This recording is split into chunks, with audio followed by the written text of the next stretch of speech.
ಈ ಒಂದು ಕಾರ್ಯಕ್ರಮದಲ್ಲಿ ಜಂಗಮ ವರೆಯರಾಗಿ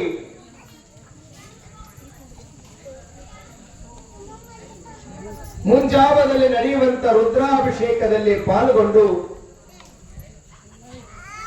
ಈ ಪುರಾಣದ ಸಂದರ್ಭದಲ್ಲಿ ಜಂಗಮ ವರೆಯರಾಗಿ ಮುಹೂರ್ತವನ್ನು ಮಾಡುವಂತಹ ಶ್ರೀ ವೇದಮೂರ್ತಿ ಮಲ್ಲಯ್ಯನವರು ಹಿರೇಮಠರವರೇ, ನಮ್ಮ ನಿಮ್ಮೆಲ್ಲರಿಗೆ ಈ ಕಾರ್ಯಕ್ರಮದ ಆಯೋಜನೆಯನ್ನ ಮಾಡಿ ಒಂದಿಷ್ಟು ಆಧ್ಯಾತ್ಮಿಕ ಚಿಂತನವನ್ನು ಮಾಡಲಿಕ್ಕೆ ಅನುವು ಮಾಡಿಕೊಟ್ಟಿರುವಂತಹ ಗಿರಿಯಾಪುರ ವೀರಾಪುರ ಗ್ರಾಮದ ಯಾವತ್ತು ಸಂಯೋಜಕರೇ, ಅತ್ಯಂತ ಭಕ್ತಿಯಿಂದ ಶ್ರದ್ಧೆಯಿಂದ ಮುಮ್ಮುಕ್ಷುಗಳಾಗಿ ಆಗಮಿಸಿರುವಂತಹ ಗಿರಿಯಾಪುರ ಮತ್ತು ವೀರಾಪುರ ಗ್ರಾಮಗಳಿಂದ ಆಗಮಿಸಿರುವಂತಹ ಎಲ್ಲ ತಾಯಂದಿರೇ, ಶರಣರೇ, ಸಹೋದರ ಸಹೋದರಿಯರೇ, ಮುದ್ದು ಮಕ್ಕಳೇ, ತಮ್ಮೆಲ್ಲರ ಅಂತರಂಗಕ್ಕೂ ಕೂಡ ಎನ್ನ ಶರಣು ಶರಣಾರ್ಥಿ. ನಿನ್ನಿನ ಸಂದರ್ಭದಲ್ಲಿ ಸಂಸ್ಕಾರವನ್ನು ಕುರಿತು ನಾವು ನೀವೆಲ್ಲರೂ ಕೂಡ ಪ್ರವಚನವನ್ನು ಆಲಿಸಿದ್ದೇವೆ. ಮನುಷ್ಯನಿಗೆ ಸಂಸ್ಕಾರ ಬಹಳ ಮುಖ್ಯವಾಗಿರ್ತಕ್ಕಂಥದ್ದು. ಸಂಸ್ಕಾರ ಇಲ್ಲ ಅಂತಂದ್ರೆ ಯಾವುದಕ್ಕೂ ಅರ್ಥ ಬೀಳುವುದಿಲ್ಲ. ಆ ಒಂದು ವಿಚಾರದಿಂದ ಶರಣಬಸವರು ಕೂಡ ಬಾಲ್ಯ ಜೀವನ, ಶಿಶು ಜೀವನವನ್ನು ಮುಗಿಸಿ ಬಾಲ್ಯ ಜೀವನಕ್ಕೆ ಬಂದು ಅವರಿಗೆ 8 ವರ್ಷಗಳು ನಡೆಯುವಂತ ಸಂದರ್ಭದಲ್ಲಿ ನಾನು ಗುರುದೀಕ್ಷೆಯನ್ನು ಪಡೆಯಬೇಕು, ಗುರುಗಳನ್ನ ಮಾಡಿಕೊಳ್ಳಬೇಕು ಎಂಬತಕ್ಕಂಥ ಹಂಬಲ ಅವರಿಗೆ ಆಗ್ತಾ ಇದೆ. ಗುರುಕೃಪೆ ಎನ್ನುವಂತಹದ್ದು ಸುಮ್ಮನೆ ಬರಂಗಿಲ್ಲ. ಅದಕ್ಕೊಂದು ಹಂಬಲ ಬೇಕಾಗ್ತದೆ. ಬೀದರ್ ಜಿಲ್ಲೆಯೊಳಗ ಸ್ವಲ್ಪ ಕೇಳಬೇಕು, ನೀವು ಈ ಕಡೆ ಲಕ್ಷ್ಯ ಕೊಡಬೇಕು. ಬೀದರ್ ಜಿಲ್ಲೆಯೊಳಗ ಚಳಕಾಪುರ ಎಂಬತಕ್ಕಂಥ ಒಂದು ಗ್ರಾಮ, ಸಣ್ಣ ಗ್ರಾಮ. ಆ ಗ್ರಾಮದೊಳಗ ಒಂದು ರೈತ ಕುಟುಂಬವಾಗಿರ್ತಕ್ಕಂಥದ್ದು. ಅಲ್ಲಿ 4 ಜನ ಗಂಡು ಮಕ್ಕಳು ಆ ಮನೆತನದಲ್ಲಿ. ಅದರಲ್ಲಿ ಕೊನೆಯದಾಗಿರ್ತಕ್ಕಂಥವ ಸಿದ್ಧ ಅಂತ ತಿಳ್ಕೊಂಡು ಹೇಳಿ ಆತನ ಹೆಸರು, ಆ ಮಗುವಿನ ಹೆಸರು ಸಿದ್ದಪ್ಪ ಅಂತ ಕರೀತಿದ್ರು. ಅವನಿಗೆ 9-10 ವರ್ಷಗಳು ಸಿದ್ದಪ್ಪನಿಗೆ. ಆಗ ಅವರಿಗೊಂದು ಹಂಬಲವಾಗ್ತದೆ, ನಾನು ಗುರುಗಳನ್ನ ಕಾಣಬೇಕು, ನಾನು ಗುರುಗಳನ್ನ ಮಾಡಿಕೊಳ್ಳಬೇಕು, ಗುರುಗಳನ್ನು ಹುಡುಕಿಕೊಂಡು ಹೋಗಬೇಕು, ನನಗೆ ಗುರು ಬೇಕು ಅಂತಕ್ಕಂಥ ಹಂಬಲವಾದಾಗ ಮನೆಯಲ್ಲಿ ಕಡು ಬಡತನ, ಮಹಾತ್ಮರು ಹುಟ್ಟೋದೇ ಅಂತಲ್ಲಿ, ಯೋಗಿಗಳು ಹುಟ್ಟೋದೇ ಅಂತಲ್ಲಿ. ಎಲ್ಲಿ ಬಡತನ ಆಯ್ತೋ ಅಲ್ಲೇ ವಿಶಿಷ್ಟವಾಗಿರ್ತಕ್ಕಂಥ ಶಕ್ತಿ ಉತ್ಪತ್ತಿ ಆಗ್ತಾ ಇದೆ ಎನ್ನುವಂತ ಸಹನೆ, ತಾಳ್ಮೆ, ವೈರಾಗ್ಯ, ಕೆಚ್ಚದೆ ಇವನ್ನೆಲ್ಲವನ್ನು ಇಟ್ಟುಕೊಂಡು ಅವರು ಸಹಿಸಿಕೊಂಡಿರ್ತಾರಲ್ಲ, ಅಂತಲ್ಲೇ ವಿಶಿಷ್ಟವಾಗಿರ್ತಕ್ಕಂಥ ಜೀವ ಹುಡುಕಾಗಿದೆ ಎನ್ನುವಂತ ಕಡು ಬಡತನ, ತಾಯಿಗೂ ಸಹಿತ ಬೇಜಾರು, 3-4 ಮಂದಿ ಮಕ್ಕಳನ್ನು ಸಲಿಕೊಂಡು ಹೋಗಬೇಕು ಅಂತಕ್ಕಂಥ ಭಾವ. ಇಂಥ ಸಂದರ್ಭದಲ್ಲಿ ಕೊನೆಯದಾಗಿರ್ತಕ್ಕಂಥ ಸಿದ್ದಪ್ಪನ ಮರ್ತ ಬಿಡ್ತಾಳ. ಅವರು ಹೋಗಲು ಬಿಡೋ ಹೊತ್ಲಾಗ ಲಕ್ಷಣ ಕೊಡಂಗಿಲ್ಲ. ನೋಡಿರ್ಬೇಕಾದ್ರೆ ಮಕ್ಕಳಿಗೆ ಲಕ್ಷಣ ಕೊಡಲಿಲ್ಲ ಅಂದ್ರೆ ಅವರು ಕೈ ತಪ್ಪು ಹೋಗಿ ಬಿಡ್ತಾ ಇದ್ದಾರೆ. ಯಾರು ಮಹಾತ್ಮರಾಗ್ತಾರೋ, ಯಾರು ಯೋಗಿಗಳಾಗ್ತಾರೋ, ಯಾರು ಹಾಳಾಗ್ತಾರೋ ಹೇಳಿಕ್ಕೆ ಆಗುವುದಿಲ್ಲ. ಆದರೂ ಸಹಿತ ನಮ್ಮ ಕರ್ತವ್ಯಗಳನ್ನು ನಾವು ಮಾಡಬೇಕಾಗಿದೆ, ನಮ್ಮ ಕೆಲಸವನ್ನು ನಾವು ಮಾಡಬೇಕಾಗಿದೆ. ಅವಾಗ ಸಿದ್ದಪ್ಪ ಹೊಂಟ ನಿಲ್ತಾನೆ, ಎಲ್ಲರಿಗೆ ಹೇಳ್ತಾನೆ, ಸ್ನೇಹಿತರಿಗೆ ಅವರಿಗೆಲ್ಲ ಮನೆಗೆ ಹೇಳಂಗಿಲ್ಲ, ಹೊಂಟ ಬಿಡ್ತಾನೆ. ಹಂಗೆ ಸುಮ್ಮನೆ ನಾವು ಹೊಕ್ಕ ಬಿಡಲೇ ಹೊಂಟ ಒಂದು 4-8 ಜನ ಹೊಂಟ್ರ ಅವನ ಹಿಂದೆ. 4-8 ಜನ ಹೊಂಟ ಕೂಡಲೇ ಸಿದ್ದಪ್ಪ ಹೇಳ್ತಾನೆ, ಲೇ ನನ್ನ ಸಂಗಡ ಬರಬೇಡ್ರು, ನನ್ನ ಸಂಗಡ ನೀವು ಬರ್ಲಿಕ್ಕೆ ಆಗೋದಿಲ್ಲ. ನಾನು ಗುರುಗಳನ್ನು ಹುಡುಕೊಂಡು ಹೊಂಟಿದ್ದೇನೆ, ಬಹಳ ದೂರ ಹೋಗ್ತಾ ಇದ್ದೇನೆ ನಾನು ಅಂತ ತಿಳ್ಕೊಂಡು ಹೇಳಿದ್ರು. ನಡೆಯೋ, ನೀವು ನಾವೆಲ್ಲ ದೋಸ್ತರು ಒಂದೇ ಆಗಿದ್ದೇವೆ, ನಾ ಯಾಕೆ ಬರಬಾರ್ದು, ನಾ ಬರ್ತೀನಿ, ಬರೀಪ್ಪ ಹಂಗಾರ. ಸಿದ್ದಪ್ಪ ಕರ್ಕೊಂಡು ಹೊಂಟ.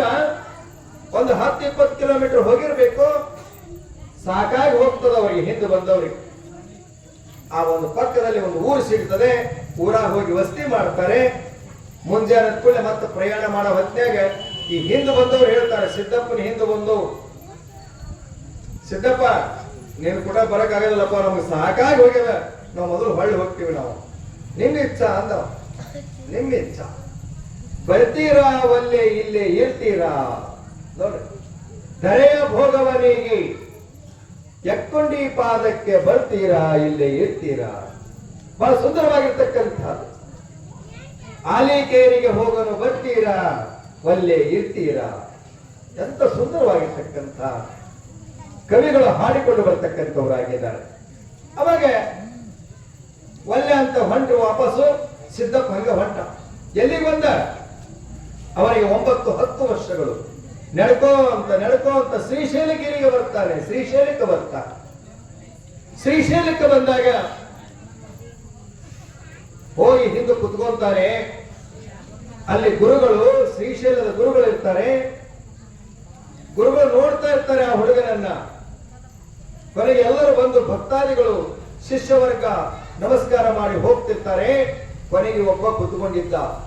ಕರೀತಾರೆ ಗುರುಗಳು, ಏತಮ್ಮ ಬಾಯಿಲಿ ಬಾಯಿ. ಬಂದ ಎದ್ದು ನಮಸ್ಕಾರ ಮಾಡಿದ. ಯಾರಪ್ಪ ನೀನು? ಯಪ್ಪ ನಾನು ಸಿದ್ಧ ಅಂತ ತಿಳ್ಕೊಂಡು ಹೇಳಿ. ಎಲ್ಲಿಂದ ಬಂದಿ? ನಾನು ಬಿದಿರಿ ಕೋಟೆಯಿಂದ ಬಂದಿದ್ದೇನೆ. ಬೀದರ್ ಜಿಲ್ಲೆಯಿಂದ ಚಳಕಾಪುರದಿಂದ ಬಂದಿದ್ದೇನೆ. ಬಿದಿರಿ ಕೋಟೆ ಅಂತ ಕರೀತಾರೆ. ಯಾಕೆ ಬಂದಿಯಪ್ಪ ನೀನು? ನಾನು ಗುರುಗಳನ್ನು ಹುಡುಕಿಕೊಂಡು ಬಂದಿದ್ದೇನೆ ಶ್ರೀಶೈಲಕ್ಕೆ ಅಂದಾಗ ಗುರುಗಳಂತಾರೆ, ಅಯ್ಯೋ ಸಿದ್ಧ, ನಿನ್ನ ಗುರುಗಳು ಇಲ್ಲಿಲ್ಲ, ನಿನ್ನ ಗುರುಗಳು ಇಲ್ಲಿಲ್ಲ. ನಿನ್ನ ಗುರುಗಳು ಗುಡುಗುಂಟಿ ಅಮರೇಶ್ವರದೊಳಗಿದ್ದಾರೆ. ನಿನ್ನ ಗುರುಗಳು ಗುಡುಗುಂಟಿ ಅಮರೇಶ್ವರ, ಲಿಂಗಸೂರು ತಾಲೂಕಿನೊಳಗೆ ಬರ್ತದೆ, ರಾಯಚೂರು ಜಿಲ್ಲೆಯೊಳಗೆ ಬರ್ತದೆ. ಲಿಂಗಸೂರು ತಾಲೂಕಿನೊಳಗೆ ಗುಡುಗುಂಟಿ ಅಮರೇಶ್ವರ ಎಂತಕ್ಕಂಥ ವಿಶಿಷ್ಟವಾಗಿರ್ತಕ್ಕಂಥ ಜಾಗೆ, ಪವಿತ್ರವಾಗಿರ್ತಕ್ಕಂಥ ಜಾಗೆ ಅದು. ಅವಾಗ ಅಲ್ಲಿ ಗಜದಂಡ ಶಿವಯೋಗಿಗಳು ಅಂತ ತಿಳ್ಕೊಂಡಿದ್ದಾರೆ. ಆ ಗಜದಂಡ ಶಿವಯೋಗಿಗಳು ನಿನ್ನ ಗುರುಗಳಾಗ್ತಾರೆ ಸಿದ್ಧ, ನೀ ಅಲ್ಲಿಗೆ ಹೋಗು ಅಂತ ಹೇಳಿದ್ರು ಗುರುಗಳು, ಶ್ರೀಶೈಲದ ಗುರುಗಳು. ಅವಾಗ ಸಿದ್ಧ ನಡ್ಕೊಂತ ಹೊಂಟ. ಮತ್ತೆ ಶ್ರೀಶೈಲವನ್ನ ಬಿಟ್ಟ. ಗುರುಗಳು ಹಂಗ ಸಿಗೋಂಗಿಲ್ರಿ, ಅದೇ ಸರಳವಾಗಿರ್ತಕ್ಕಂಥ ದಾರಿ ಅಲ್ಲ ಅದು. ಅದಕ್ಕೆ ನೀರನ್ನ ಸೋಸಿ ಕುಡಿಬೇಕಂತ, ನೀರನ್ನ ಸೋಸಿ ಕುಡಿಬೇಕು, ಗುರುಗಳನ್ನು ಹುಡುಕಾಡಿ ಮಾಡಿಕೊಳ್ಳಬೇಕಂತ. ನೋಡ್ರಿ ಯಾಕ ನಮ್ಮ ಮಗಳನ್ನ ಕೊಡ್ಬೇಕಾದ್ರೆ ಹುಡುಗರು ನೋಡ್ತೇವೆ, ಇಲ್ಲ ಹುಡುಗ ಚಲೋ ಅದಾನೋ ಇಲ್ಲೋ, ಏನದಾನೋ ಏನೋ, ಹೆಂಗದಾನೋ ಏನೋ, ದುಡಿತಾನೋ ಇಲ್ಲೋ, ನಾಳೆ ನನ್ನ ಮಗಳನ್ನ ಸಾಕತ್ತದ ಇಲ್ಲೋ, ಎಲ್ಲ ನೋಡ್ತಿರ್ತೀವಿ ನಾವು. ಎಲ್ಲ ನೋಡಿ ಚಲೋ ಇತ್ತು ಅಂದ್ರೆ ಅವನಿಗೆ ಲಗ್ನ ಮಾಡ್ತೀವಿ. ಹಾಗೆ ನಮ್ಮ ಅಂತರಂಗವನ್ನು ಪವಿತ್ರ ಮಾಡತಕ್ಕಂತಹ, ನಮ್ಮ ಅಜ್ಞಾನವನ್ನು ಕಳೆದು ಸುಜ್ಞಾನವನ್ನು ತುಂಬತಕ್ಕಂತಹ ಗುರು ಬೇಕಲ್ಲ. ಎಲ್ಲರೂ ಗುರುಗಳಾಗ್ಲಿಕ್ಕೆ ಕೊಟ್ಟಾರೆ. ಈಗೆಲ್ಲ ಬಹಳ ಜನ ಕಾವಿ ಬಟ್ಟೆ ಸಿಗ್ತಾವ, ಕಾವಿ ಬಟ್ಟೆ ಹಾಕೊಂಡು ಬಿಡೋದು, ಕೊಳ್ಳ ಬಂದಿಟ್ಟು ರುದ್ರಾಕ್ಷಿ ಸರ ಹಾಕೊಂಡ್ ಬಿಡೋದು, ಹಣಿ ತುಂಬ ಭಸ್ಮ ಹಚ್ಬಿಡೋದು, ನಾನು ಗುರು ನೀನು ಗುರು, ಎಲ್ಲ ಹಲಗುರು ಆಗ್ಯಾವ್ರಿ ಎಲ್ಲ ಓದಿಸಿ. ಗುರು ಮಹತ್ವ ಎಷ್ಟು ದೊಡ್ಡದಿದೆ. ಹಾಗೆ ಗುರು ಅಂತ ಕರಿತೇವೆ ನಾವು, ಸುಮ್ಕ ಕರಿತೇವೆ ನಾವು. ಆದರೆ ಗುರುವಿನ ಮಹತ್ವ ಬಹಳ ದೊಡ್ಡದಾಗಿರ್ತಕ್ಕಂಥ. ಅದಕ್ಕಾಗಿ ಬರ್ತೀರಾ ಒಲ್ಲೆ ಇಲ್ಲೇ ಇರ್ತೀರಾ. ಕೇಳೋಣ, ಗವಾಯಿಗಳು ಹಾಡ್ತಾರೆ. ಒಂದು ಪದ್ಯನ ಹಾಡಿದ್ರೆ ನೋಡೋಣ.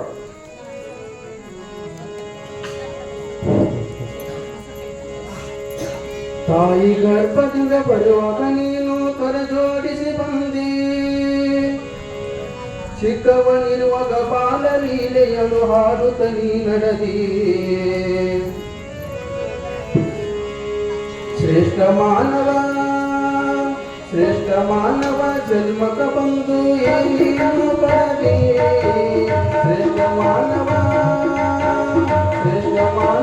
ಜನ್ಮಕ ಬಂದು ಏನೇನು ಪಡದೆ ಗುರುವಿನ ಗುರುತು ಮಾಡಿಕೊಳ್ಳದೆ ಹಂಗೆ ನೀ ನಡೆದಿ ನೀನು ಹಂಗೆ ನೀ ನಡೆದಿ ಗುರುವಿನ ಗುರುತು ಮಾಡಿಕೊಳ್ಳದೆ ಹಂಗೆ ನೀ ನಡೆದಿ ನೀನು ಹಂಗೆ ನೀ ನಡೆದಿ ಶ್ರೇಷ್ಠ ಮಾನವ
ಹರ ಹರ ಮಹಾದೇವ ಅಲ್ಲೇ ಇಲ್ಲ ಯಾರು ಗವಾಯಿಗಳು ಒಬ್ಬರ ಅಂದ್ರು ಇಲ್ರಿ ನಾವು ಮನೆಯಿಂದ ಬರೋ ಹೊತ್ತಿನಾಗ ದೇವ್ರಿಗೆ ಹೇಳೇ ಬಂದೀವಿ ಹೊಕ್ಕೆ ಮಠಕ್ಕೆ ಪುರಾಣ ಕೇಳಾಕ ಆದ್ರೆ ಹರ ಹರ ಮಹಾದೇವ ಅನ್ನಂಗಿಲ್ಲ ಅಂತ ಏನು ಹೇಳಿ ಬಂದಿದ್ದಾರೆ. ಇಲ್ಲ, ಹರ ಹರ ಮಹಾದೇವ ಅನ್ನಬೇಕು. ಹಂಗನ್ನೋದರಿಂದ ಅದಕ್ಕೊಂದು ಬಹಳ ಮಹತ್ವ ಇದೆ. ನಮ್ಮ ನಾಲಿಗೆ ಶಕ್ತಿ ಕಳ್ಕೊಂಡಿರ್ತದೆ, ಅದಕ್ಕೆ ನಾವು ಒಂದು ಮಾತು ಆಗಂಗಿಲ್ಲ. ಆ ಶಕ್ತಿ ಬರಬೇಕಾದ್ರೆ ಶಿವನ ನಾಮಸ್ಮರಣೆ ಬೇಕು. ಶಿವನ ನಾಮಸ್ಮರಣೆ ಬಂತು ಅಂತಂದ್ರೆ ಮತ್ತೆ ಅದಕ್ಕೆ ಒಂದು ಚೈತನ್ಯ ಶಕ್ತಿ ಬರ್ತಾ ಇದೆ ಎನ್ನುವಂತ. ಅದಕ್ಕೆಲ್ಲರೂ ಕೂಡ ಅನ್ಬೇಕು, ಸಾಂಗ ಜಯ ನಮ ಪಾರ್ವಜಯ ಪದ ಶಿವ ಹರ ಹರ ಮಹಾದೇವ. ಶರಣ ಬಸವೇಶ್ವರ ಮಹಾರಾಜ ಕಿ, ರೇಣುಕಾಚಾರ್ಯ ಮಹಾರಾಜ ಕಿ, ಕುಂತವ್ರ ಮಹಾರಾಜ ಕಿ, ನಿಂತವ್ರ ಮಹಾರಾಜ ಕಿ, ಅಣ್ಣಾದವ್ರ ಮಹಾರಾಜ ಕಿ. ಎಲ್ಲರಿಗೂ ಇರಲಿ, ಅವರು ನಾಮಸ್ಮರಣೆ ಮಾಡಬೇಕು. ಹಾಗೆ ಗುರು ಅನ್ನತಕ್ಕಂತ ಸಿದ್ಧನಿಗೆ ಹೇಳ್ತಾರೆ ಶ್ರೀಶೈಲಗಿರಿಯೊಳಗೆ, ಇಲ್ಲ ಸಿದ್ಧ, ನಿನ್ನ ಗುರುಗಳು ಇಲ್ಲಿ ಇಲ್ಲ, ಗುಡುಗುಂಟಿ ಅಮರೇಶ್ವರದೊಳಗಿದ್ದಾರೆ, ಗಜದಂಡ ಶಿವಯೋಗಿಗಳು ಅಂತ ತಿಳ್ಕೊಂಡು ಹೇಳಿ. ಆ ಗಜದಂಡ ಶಿವಯೋಗಿಗಳೇ ನಿನ್ನ ಗುರುಗಳು ಅಂತ ತಿಳ್ಕೊಂಡು ಶ್ರೀಶೈಲದೊಳಗೆ ಅಪ್ಪಣೆ ಆಗ್ತದೆ ಗುರುಗಳು. ಅವಾಗ ಸೀದಾ ಸಿದ್ದಪ್ಪ ಏನ್ ಮಾಡ್ತಾರೆ ಅಂತ ಕೇಳಿದ್ರೆ ಗುಡುಗುಂಟಿ ಅಮರೇಶ್ವರಕ್ಕೆ ಬರ್ತಾರೆ. ಗುಡುಗುಂಟಿ ಅಮರೇಶ್ವರಕ್ಕೆ ಬಂದಾಗ ಅಲ್ಲಿ ಗುರುಗಳು ಗಜದಂಡ ಶಿವಯೋಗಿಗಳು ಒಂದು ಗೊಂಗಡಿ ಹಚ್ಚಿಕೊಂಡು, ಗೊಂಗಡಿ ಗೊತ್ತಿದೆ ನಿಮ್ಗೆ, ಗೊಂಗಡಿ ಕಂಬಳಿ ಹಚ್ಚಿಕೊಂಡು ಕಸ ಹೊಡಿತಿದ್ರು ಅವರು ಮಠದ ಮುಂದೆ. ಮಠದ ಮುಂದೆ ಕಸ ಹೊಡೆಯುವಾಗ ನೋಡಿದ್ರು, ಹೋಗಿ ಕೇಳ್ತಾರೆ, ಯಪ್ಪ ಇಲ್ಲಿ ಗಜದಂಡ ಶಿವಯೋಗಿಗಳು ಅಂತ ತಿಳ್ಕೊಂಡದಾರಂತಲ್ಲ, ಎಲ್ಲಿದ್ದಾರೆ? ಇಲ್ಲ, ಹೋಗಿದ್ದಾರೆ, ಎಲ್ಲೋ ಊರು ಹೋಗಿದ್ದಾರೆ, ಬರ್ತಾರೆ, ನೀನು ಅಲ್ಲಿರೋ ಹೋಗು ಅಂತ ಕೈ ಮಾಡಿದರು. ಅದು ಕುದುರೆಯನ್ನು ಕಟ್ಟುವಂತ ಮನೆ, ಹಕ್ಕಿ ಮನೆ ಅಂತಿರಲ್ಲ, ಹಕ್ಕಿ ಮನೆಯಾಗಿರ್ತಕ್ಕಂಥ. ಅಲ್ಲೇ ತನ್ನ ಚೀಲವನ್ನು ಇಟ್ಕೊಂಡು ಕುತ್ಕೊಂಡ. ಎಷ್ಟು ವರ್ಷ ಕುತ್ಕೊಂಡ ಅಂತ ಕೇಳಿದ್ರೆ 12 ವರ್ಷಗಳ ಕಾಲ ಕುತ್ಕೊಂಡ. ನೋಡ್ರಿ ಹೆಂಗ, 12 ವರ್ಷ ಕುತ್ಕೊಂಡ. ಗುರುವಿನ ಧ್ಯಾನದೊಳಗೆ ಕುಳಿತುಕೊಂಡ, ಗುರು ಸ್ಮರಣೆ ಮಾಡ್ತಾ ಕುತ್ಕೊಂಡ. ಅವಾಗ 12 ವರ್ಷ ಆದ ನಂತರದಲ್ಲಿ ಅಲ್ಲಿ ಒಬ್ಬ ಸುಬ್ಬಯ್ಯ ಶಾಸ್ತ್ರಿ ಅಂತ ಬರ್ತಾನೆ. ಸುಬ್ಬಯ್ಯ ಶಾಸ್ತ್ರಿ ಅಂತ ತಿಳ್ಕೊಂಡು ಗಜದಂಡ ಶಿವಯೋಗಿಗಳನ್ನ ಅನೇಕ ಪ್ರಶ್ನೆಗಳನ್ನ ಮಾಡಿ ಅವರನ್ನು ಸೋಲಿಸಬೇಕು ಎಂಬತಕ್ಕಂಥ ಭಾವ ಆತನಿಗೆ. ಬಂದು ಕೇಳಿದ ಒಂದಿಷ್ಟು ಪ್ರಶ್ನೆಗಳನ್ನ ಕೇಳ್ತಾನೆ. ಅವಾಗ ಗುರುಗಳು ಹೇಳ್ತಾರೆ, ಆ ಪ್ರಶ್ನೆಗೆ ಉತ್ತರಗಳನ್ನ ನಾಳೆ ಹೇಳ್ತೀವಿ ನಾವು ಅಂದು. ಆಯ್ತು. ಅವಾಗ ಸಿದ್ಧ ಬಂದು ಗುರುಗಳಿಗೆ ನಮಸ್ಕಾರ ಮಾಡಿ, ಯಪ್ಪ ಅವ ಸುಬ್ಬಯ್ಯ ಶಾಸ್ತ್ರಿ ಏನು ನಾಳೆ ಪ್ರಶ್ನೆಗಳನ್ನ ಕೇಳಿ ನಿಮಗೆ ಉತ್ತರವನ್ನು ಹೇಳ್ತೀನಿ ಎಂದಿರಲ್ಲ, ತಾವು ಅಪ್ಪಣೆ ಮಾಡಿದ್ರೆ ಸಿದ್ಧ ಹೇಳಲಿ ಅಂದು ಬಿಟ್ರೆ ಸಿದ್ಧ ಹೇಳ್ತಾರೆ, ಯಪ್ಪ ತಯಾರಾಗ್ತಾನ ಅಂತೇಳಿ. ಅವಾಗ ಆಯ್ತು, ನೀನೇ ಹೇಳುವಂತೆ ಸುಮ್ಮರು. ಮತ್ತೆ ಸಭೆ ಕೂಡ್ತು. ಆ ಸಭೆಯೊಳಗ ಸಿದ್ಧ ಇದ್ದ. ಸುಬ್ಬಯ್ಯ ಶಾಸ್ತ್ರಿ ಬರ್ತಾರೆ, ನನ್ನ ಪ್ರಶ್ನೆಗೆ ಉತ್ತರವನ್ನು ಹೇಳಿ ಎಂದ. ಅವಾಗ ಸಿದ್ಧ ಎದ್ದು ನಿಂತುಕೊಂಡು ಗುರುಗಳು ಹೇಳ್ತಾರೆ, ಗಜದಂಡ ಶಿವಯೋಗಿಗಳು, ಸಿದ್ಧ ಸುಬ್ಬಯ್ಯ ಶಾಸ್ತ್ರಿಯವರಿಗೆ ಉತ್ತರವನ್ನು ಕೊಡು ಅಂತ ಹೇಳ್ತಾರೆ. ಅವಾಗ ಉತ್ತರವನ್ನು ಕೊಡ್ತಾನೆ. ಅವಾಗ ಗುರುಗಳು ಕರೀತಾರೆ ಅವನನ್ನ. ಗುರುಗಳು ಸಿದ್ಧರನ್ನು ಕರೆದು ಹೇಳ್ತಾರೆ, ಇಂದಿನಿಂದ ನೀನು ಸಿದ್ಧನಲ್ಲ, ಸಿದ್ಧಾರೂಢ ಭಾರತೀಯನಾಗಿ ಮೆರಿತಿ ಹೋಗುವಂತ ಆಶೀರ್ವಾದವನ್ನು ಮಾಡಿದರು. ಇದು ಗುರು ಆಶೀರ್ವಾದ. ಅವನೇ ಸಿದ್ಧಾರೂಢ, ಹುಬ್ಬಳ್ಳಿ ಸಿದ್ಧಾರೂಢ ಅನ್ನತಕ್ಕಂಥ. ಗುರು ಕೃಪೆ ಅನ್ನತಕ್ಕಂಥದ್ದು ಸಾಮಾನ್ಯವಾಗಿರುವಂತದ್ದು ಅಲ್ಲ.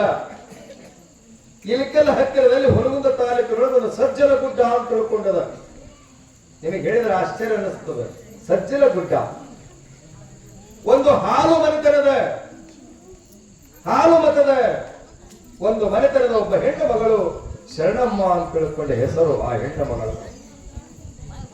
ಅಲ್ಲಿ ದೊಡ್ಡ ಬಸವಾರ್ಯರು ಅಂತ ತಿಳ್ಕೊಂಡಿದ್ರು ಗುರುಗಳು ಜಂಗಮರಾಗಿರ್ತಕ್ಕಂಥವರು. ದೊಡ್ಡ ಬಸವಾರ್ಯರ ಅನುಗ್ರಹದಿಂದ ಅವರ ಆಶೀರ್ವಾದದಿಂದ ಶರಣಮ್ಮನವರು 500 ಕಿಲೋಮೀಟರ್ ಮೇಲೆ ಬರ್ತಕ್ಕಂಥ ಜನತೆಯನ್ನ ಇಂಥವರೇ ಬರ್ತಾರ ಅಂತ ತಿಳ್ಕೊಂಡು ಹೇಳ್ತಿದ್ರು. ಆ ತಾಯಿಯಾಗಿರ್ತಕ್ಕಂಥವ್ರು ಎಷ್ಟು ದೊಡ್ಡದಾಗಿರ್ತಕ್ಕಂಥದ್ದು ಗುರು ಕೃಪೆ, ಗುರು ಆಶೀರ್ವಾದ ಎನ್ನುವಂತ.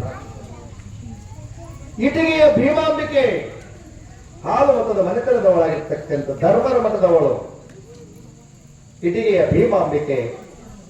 ಮಾತುಗಳೆಲ್ಲವೂ ಕೂಡ ಚೊಕ್ಕಟವಾಗಿ ಬರ್ತಾ ಇತ್ತು. ಏನಾದರೂ ಹೇಳಿಬಿಟ್ರೆ, ಏನಾದರೂ ಅಂದು ಬಿಟ್ರೆ ಖುಷಿನೇ ಇರಲಿಲ್ಲ. ಆ ತಾಯಿಗೆ ಮಾರ್ಗದರ್ಶನ ಆಶೀರ್ವಾದ ಯಾವ ಅಂತ ತಿಳ್ಕೊಂಡು ಕೇಳಿದರೆ ಹಾಲಕೇರಿಯ ಅನ್ನದಾನ ಮಹಾಸ್ವಾಮಿಗಳ ಕೃಪಾ ಆಶೀರ್ವಾದ ಎನ್ನತಕ್ಕಂಥ. ಹೀಗೆ ನಮ್ಮೆಲ್ಲರ ಶರಣರ ಬಾಳಿನೊಳಗ ಗುರು ಕೃಪೆ, ಗುರು ಬಹಳ ದೊಡ್ಡದಾಗಿರ್ತಕ್ಕಂಥದ್ದು, ಮಹತ್ವ ಎನ್ನತಕ್ಕಂಥದ್ದು. ಅದಕ್ಕಾಗಿ ಶರಣ ಬಸವರು ಕೂಡ ಗುರು ದೀಕ್ಷೆಯನ್ನು ಪಡೆಯಬೇಕು ಅಂತ ತಿಳ್ಕೊಂಡು ಅವರಿಗೆ ಹಂಬಲವಾಗ್ತದೆ. ಗುರು ದೀಕ್ಷೆಯನ್ನು ಮಾಡಿಸಿಕೊಳ್ಳಬೇಕು ಎನ್ನುವ ಹಂಬಲವಾಗ್ತದೆ. ಆ ಒಂದು ನಿಟ್ಟಿನೊಳಗೆ ಇಲ್ಲಿಯೂ ಕೂಡ ಅವರಿಗೆ ಗುರುಗಳಾಗಿರ್ತಕ್ಕಂಥ ಕಲಕೇರಿಯ ಮರುಳಾರಾಧ್ಯರು ಗುರು ಉಪದೇಶವನ್ನು ಮಾಡುತ್ತಾರೆ. ಗುರು ಉಪದೇಶವನ್ನು ಮಾಡಿ ಗುರುವಿನ ಮಹತ್ವವನ್ನು ತಿಳಿಸಿಕೊಡ್ತಾ ಇದ್ದಾರೆ ಎನ್ನುವಂತಹದ್ದು. ಮಡಕೆಯ ಮಾಡುವಡೆ ಮಣ್ಣೆ ಮೊದಲು, ತೊಡಗೆಯ ಮಾಡುವಡೆ ಹೊನ್ನೆ ಮೊದಲು, ಶಿವ ಪಥವ ನರಿವಡೆ ಗುರುಪಥವೇ ಮೊದಲು. ನೋಡ್ರಿ ಹೇಗೆ ಮಡಿಕೆ ಮಾಡಬೇಕಾಗಿತ್ತು ಅಂದ್ರೆ ಮಣ್ಣು ಅವಶ್ಯಕವಾಗಿರ್ತಕ್ಕಂಥದ್ದು. ಮಡಿಕೆಯ ಮಾಡುವಡೆ ಮಣ್ಣೆ ಮೊದಲು, ತೊಡಿಗೆಯ ಮಾಡುವಡೆ ಹೊನ್ನೆ ಮೊದಲು. ಬಂಗಾರ ಅನ್ಬೇಡ್ರಿ ಅವ, ಯಾಕ 88,000 90,000 ರೂಪಾಯಿ ಬಂಗಾರ ಆಗಬೇಕು. ಇವತ್ತಿನ ರೇಟು 90,000 89 90,000 ಆಗೈತಿ ಬಹುಶಃ. ಹಾ ನೋಡು, ಯಾರು ಬಂಗಾರ ಅನ್ಬೇಡ್ರಿ ಅವ. ಬಂಗಾರ ಅನ್ನಂಗೆ ಯಾಕ 90,000 ರೂಪಾಯಿ. 10 ಗ್ರಾಮ್ ಬಂಗಾರಕ್ಕೆ 90,000 ರೂಪಾಯಿ. ಯಾಕೆ? ಹಾ ನೋಡು, ಇಲ್ಲಿ ನಿಮ್ಗೆ ಸಿಗ್ತಾವ ಬಂಗಾರ. ನಮಗೆ ಯಾವ ಹೇಳ್ರಿ? ಮೈಲಾಡ್ ಜಾತ್ರೆಗೆ ಡಬ್ಬ್ಯಾಗ ಬಂದಿರ್ತಾವ, ಬಿಳಿ ಡಬ್ಬ್ಯಾಗೆ. ಅವೇ ಇನ್ನೇನು ಬಂಗಾರ ಇಟ್ಕೊಳ್ಳಕ್ಕಾಗ್ತದೆ? ಬಹಳ ಕಷ್ಟ. ಈ ಸತ್ತಾಗ ಒಂದಿಷ್ಟು ಬಂಗಾರ ಇಡ್ತಿದ್ರು ಅವಾಗ, ಇನ್ಮೇಲೆ ಅದನ್ನ ಇಡಂಗಿಲ್ಲ. ಅದ ರೋಡ್ಗಳು ತಗೊಂಡ್ ಮುಂದೆ ಇಡುವಂತ ಕಾಲ ಬರ್ತದೆ ಏನೋ. ಹೋಗ್ಲಿ, ನಮ್ಮ ಮಕ್ಕಳಿಗೆ ಸಂಸ್ಕಾರವನ್ನಾದರೂ ಕೊಡೋಣ. ಬಂಗಾರ ಬೇಡ, ಹೇಮ ನಿನ್ನದಲ್ಲ, ಭೂಮಿ ನಿನ್ನದಲ್ಲ, ಕಾಮಿನಿ ಕಾಂಚಾರ ನಿನ್ನವಲ್ಲ, ಇವುಗಳೆಲ್ಲವೂ ಜಗಕ್ಕಿಕ್ಕಿದ ವಿಧಿ. ನಿನ್ನ ಒಡವೆ ಎಂಬುವುದು ಜ್ಞಾನ ರತ್ನ. ಯಾವುದು ನಿನ್ನ ಒಡವೆ ಅಂತ ಕೇಳಿದ್ರೆ ಜ್ಞಾನ ರತ್ನ, ವಿವೇಕ, ತಿಳುವಳಿಕೆ ನಿನ್ನ ಜ್ಞಾನ ರತ್ನವಾಗಿರ್ತಕ್ಕಂಥ, ಅದುವೇ ಬಂಗಾರವಾಗಿರ್ತಕ್ಕಂಥ. ಅದನ್ನು ಅರ್ಥೈಸಿಕೊಂಡು ಬಿಟ್ಟಿವೆ ಅಂದ್ರೆ ಇನ್ನುಳಿದಿರ್ತಕ್ಕಂಥ ಎಲ್ಲವೂ ಕೂಡ ಗೌಣವಾಗಿ ಹೋಗಿ ಬಿಡ್ತಾ ಇವೆ. ಅದಕ್ಕೆ ಅವ್ರು ಹೇಳಿದರು, ಮಡಿಕೆಯ ಮಾಡುವಡೆ ಮಣ್ಣೆ ಮೊದಲು, ತೊಡಗೆಯ ಮಾಡುವಡೆ ಮಣ್ಣೆ ಮೊದಲು. ತೊಡಗೆ ಹಾಕಿಕೊಳ್ತಕ್ಕಂಥ ಆಭರಣಗಳನ್ನು ಹಾಕೊಳ್ಬೇಕಾದರೆ ಅದಕ್ಕೆ ಬಂಗಾರ ಅವಶ್ಯಕವಾಗಿರ್ತಕ್ಕಂಥದ್ದು. ಶಿವ ಪಥವ ನರಿವಡೆ ಗುರುಪಥವೇ ಮೊದಲು. ಶಿವನನ್ನ ಕಾಣಬೇಕಾದರೆ, ಶಿವನನ್ನ ನೋಡಬೇಕಾದರೆ ಮೊದಲು ಗುರು ಬೇಕಾಗ್ತಾ ಇದ್ದಾನೆ ಎನ್ನುವಂಥದ್ದು. ಅದಕ್ಕೆ ನಮ್ಮ ಗವಾಯಿಗಳವರು ಒಂದು ಪದ್ಯವನ್ನು ಹಾಡ್ತಾರೆ, ಕೇಳೋಣ.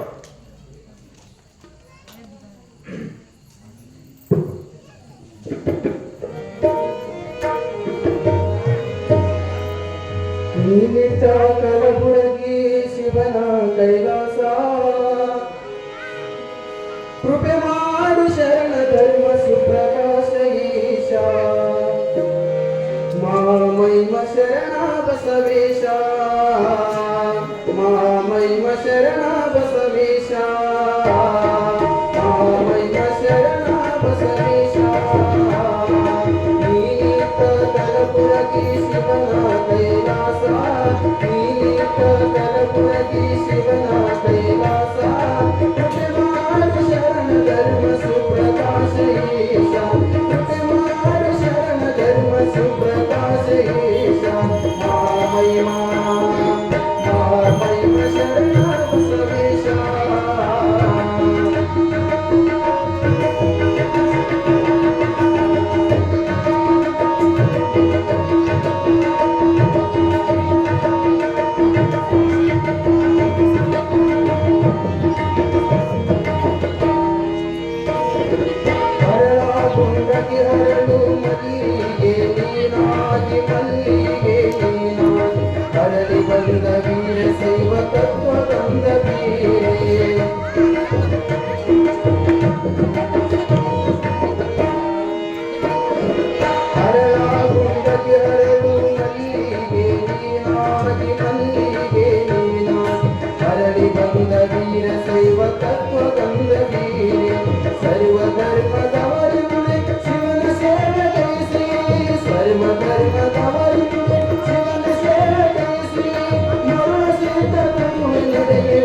ಹೂವಾಗಿ ಮೂಡಿದ ಮಧುರಸೇಯ ತುಂಬಿನದಕ್ಕೆ ಹೂವಾಗಿ ಮೂಡಿದ ಮಹಾಮಹಿಮ ಮಹಾಮಹಿಮ ಶರಣ ಬಸವೇಶ ನೀನೀತ ಕಲಬುರಗಿ ಶಿವನ ಕೈಲಾಸ ನೀನೀತ ಕಲಬುರಗಿ ಶಿವನ ಕೈಲಾಸ ಕೃಪೆ ಮಾಡು ಶರಣ ಧರ್ಮ ಸುಪ್ರಭಾಷೇಶ ಮಹಾಮಹಿಮ ಶರಣ ಬಸವೇಶ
ಹೀಗೆ ಗುರು ಮಹತ್ವ ಎನ್ನತಕ್ಕಂಥದ್ದು ಬಹಳ ದೊಡ್ಡದು.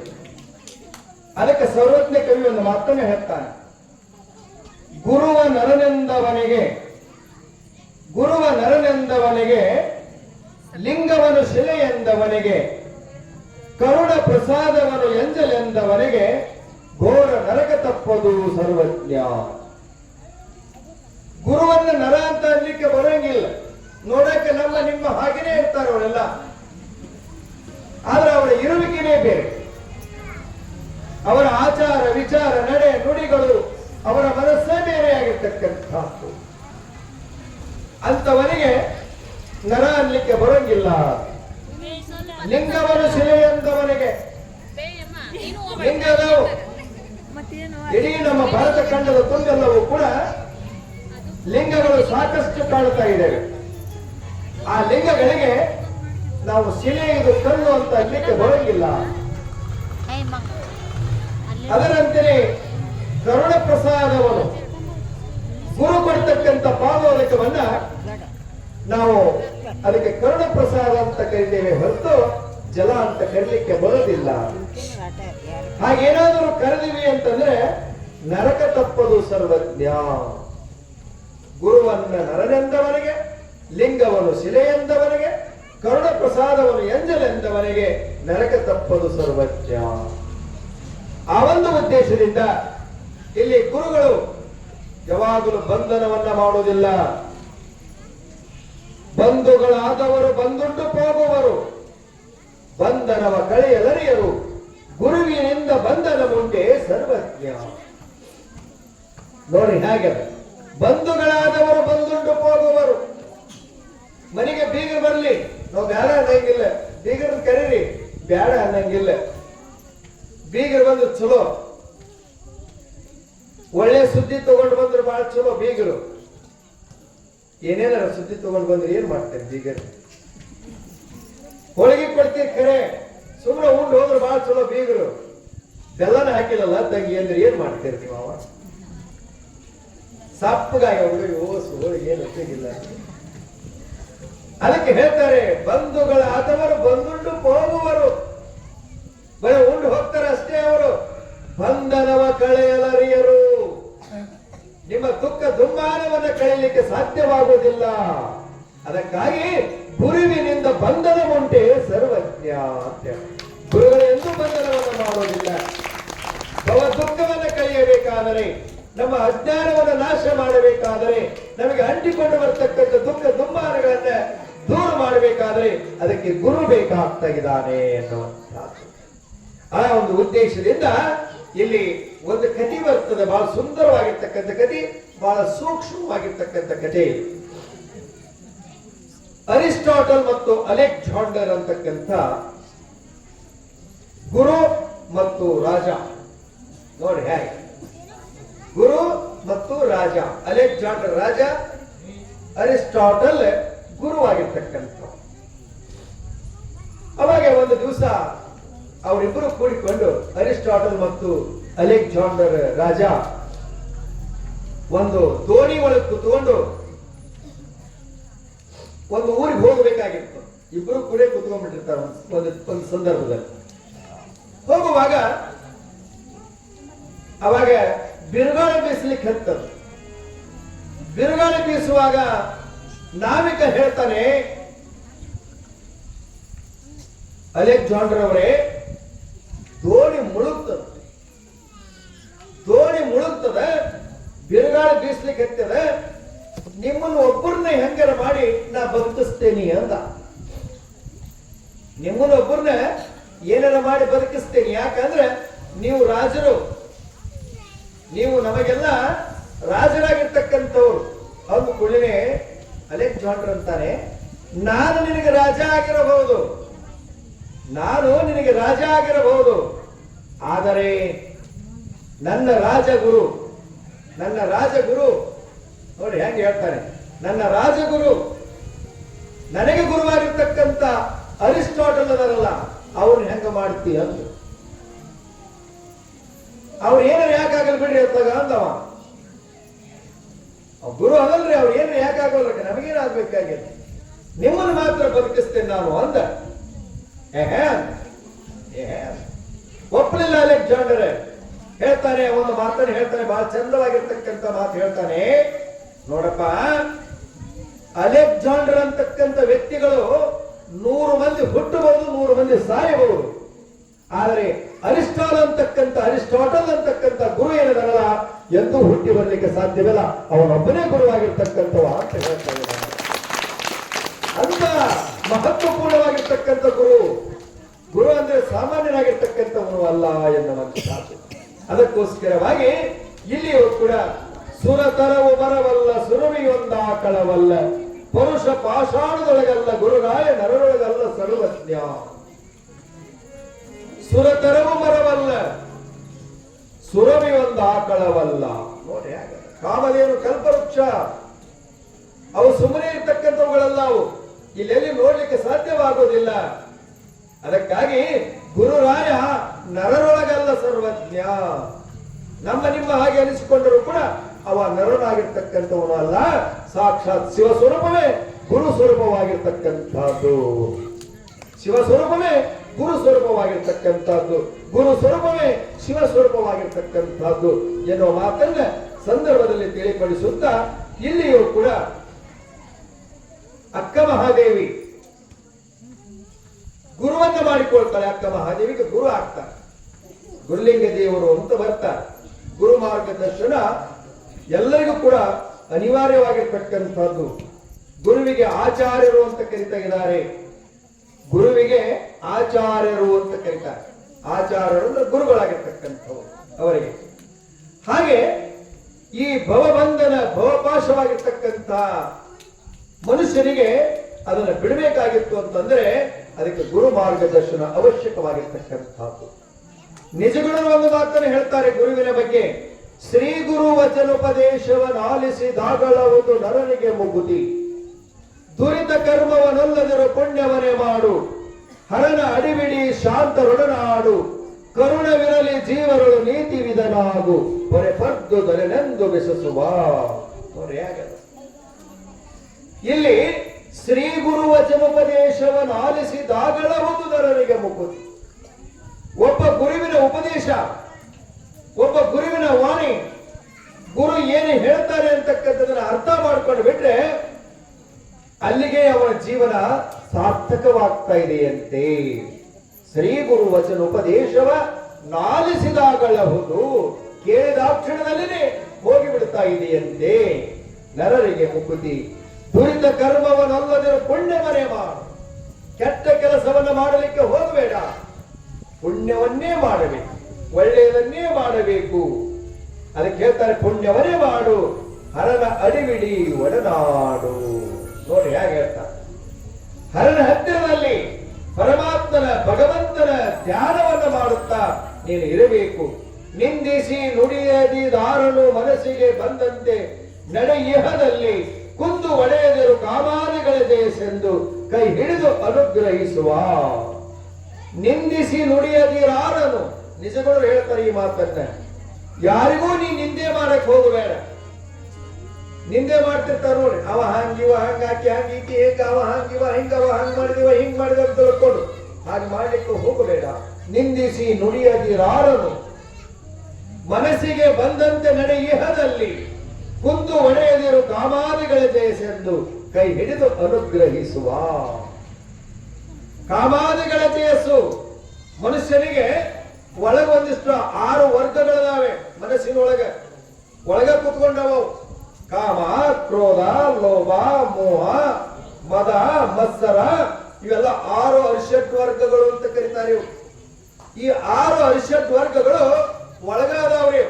ಅವು ಯಾವಾಗ ಹೊರಗೆ ಬರ್ತಾವ ಗೊತ್ತಿಲ್ಲ, ಒಳಗೆ ಕುತ್ಕೊಂಡವ ಯಾವಾಗ ಹೊರಗೆ ಬರ್ತಾವ ಗೊತ್ತಿಲ್ಲ. ಹೊರಗೆ ಬಂದು ಬಿಟ್ಟು ಅಂದ್ರೆ ಅನಾಹುತನ ಮಾಡಿಬಿಡ್ತಾವ. ನೋಡಿ, ಒಳಗೆ ಕುತ್ಕೊಂಡವ ಹೊರಗೆ ಬಂದು ಬಿಟ್ರೆ ಅನಾಹುತ ಮಾಡ್ತಾರೆ. ಅದಕ್ಕಾಗಿ ಅವುಗಳಿಗೆ ಕಡಿವಾಣವನ್ನು ಹಾಕಬೇಕಾಗ್ತದೆ ಅನ್ನೋ ಮಾತನ್ನು ಹೇಳಿ ನಮ್ಮ ಗವಾಯಿಗಳು ಪದ್ಯ ಹಾಡ್ತಾರೆ, ಕೇಳೋಣ.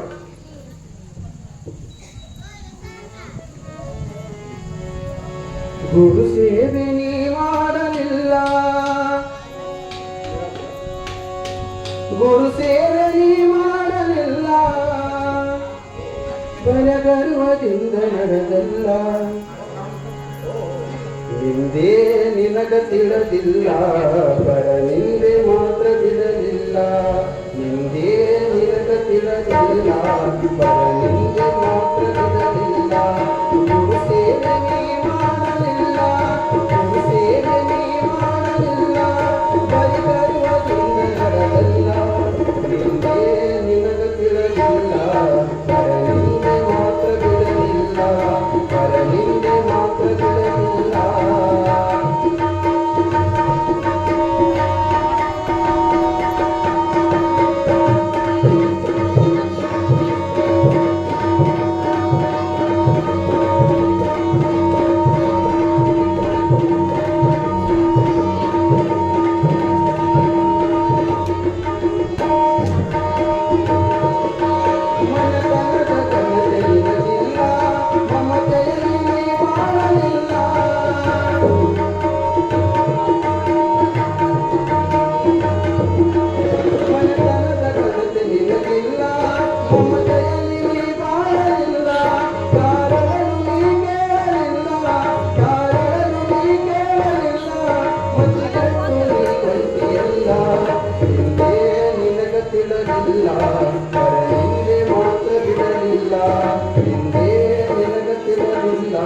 ಪರ ನಿಂದೆ ಮಾತ್ರ ಬಿಡಲಿಲ್ಲ.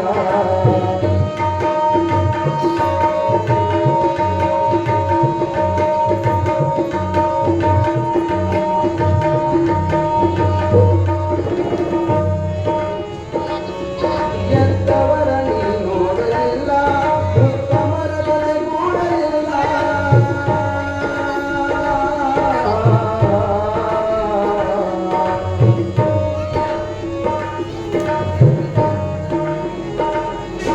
ಎದ್ದವರ ನೀ ನೋಡಲಿಲ್ಲ, ಉತ್ತಮರ ಜೊತೆಗೂಡಲಿಲ್ಲ. ಮಿತವಾಗಿ ಮಾತಾಡಲಿಲ್ಲ, ಮಿತವಾಗಿ ಮಾತಾಡಲಿಲ್ಲ. ಮತಿಗೆಟ್ಟು ನೀ ಒಂಟಿಯಲ್ಲ, ನಿಂದೆ ನಿನಗ ತಿಳಿದಿಲ್ಲ. ಪರ ನಿಂದೆ ಮಾತ್ರ ಬಿಡಲಿಲ್ಲ, ನಿಂದೆ ನಿನಗ ತಿಳಿದಿಲ್ಲ. ಪರ ನಿಂದೆ ಮಾತ್ರ ಬಿಡಲಿಲ್ಲ.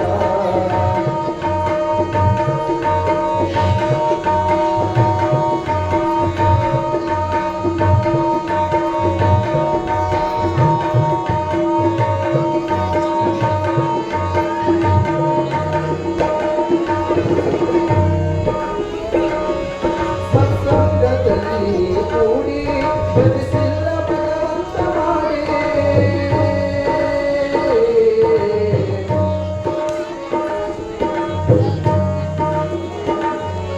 ಸತ್ಸಂಗದಲ್ಲಿ ಕೂಡಿ ಬದಿಸಿಲ್ಲ ಭಗವಂತ ಮಾಡಿ. ಮನೆಗೊಂದು ಮದುವೆ ಮಾತಾಡಿ, ಮನೆಗೊಂದು ಮದುವೆ ಮಾತಾಡಿ. ಮಂಜಾಗ ಬ್ಯಾಡದಿ ಓಡಿ, ನಿಂದೆ ನಿನಗ ತಿಳಿದಿಲ್ಲ. ಪರ ನಿಂದೆ ಮಾತ್ರ ಬಿಡಲಿಲ್ಲ, ನಿಂದೆ ನಿನಗ ತಿಳಿದಿಲ್ಲ. ಪರ ನಿಂದೆ ಮಾತ್ರ ಬಿಡಲಿಲ್ಲ.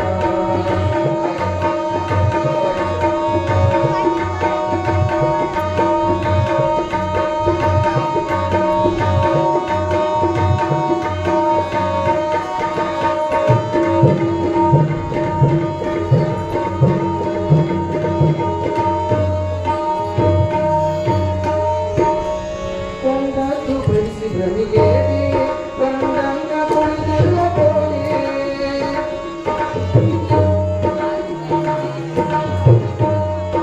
ಕೊಂಡದ್ದು ಬಯಸಿ ಭ್ರಮಿಗೇರಿ, ಕಂಡಂಗ ಕುಣಿದೆಲ್ಲ ಕೋರಿ. ಬಂದಾಗ ನಿನಗೆಲ್ಲ ಬೇಡಿ, ಬಂದಾಗ ನಿನಗೆಲ್ಲ ಬೇಡಿ. ಕಡಿಯೋರು ಯಾರಿಲ್ಲ ನೋಡಿ, ನಿಂದೆ ನಿನಗ ತಿಳಿದಿಲ್ಲ. ಪರ ನಿಂದೆ ಮಾತ್ರ ಬಿಡಲಿಲ್ಲ, ನಿಂದೆ ನಿನಗ ತಿಳಿದಿಲ್ಲ. ಪರ ನಿಂದೆ ಮಾತ್ರ ಬಿಡಲಿಲ್ಲ.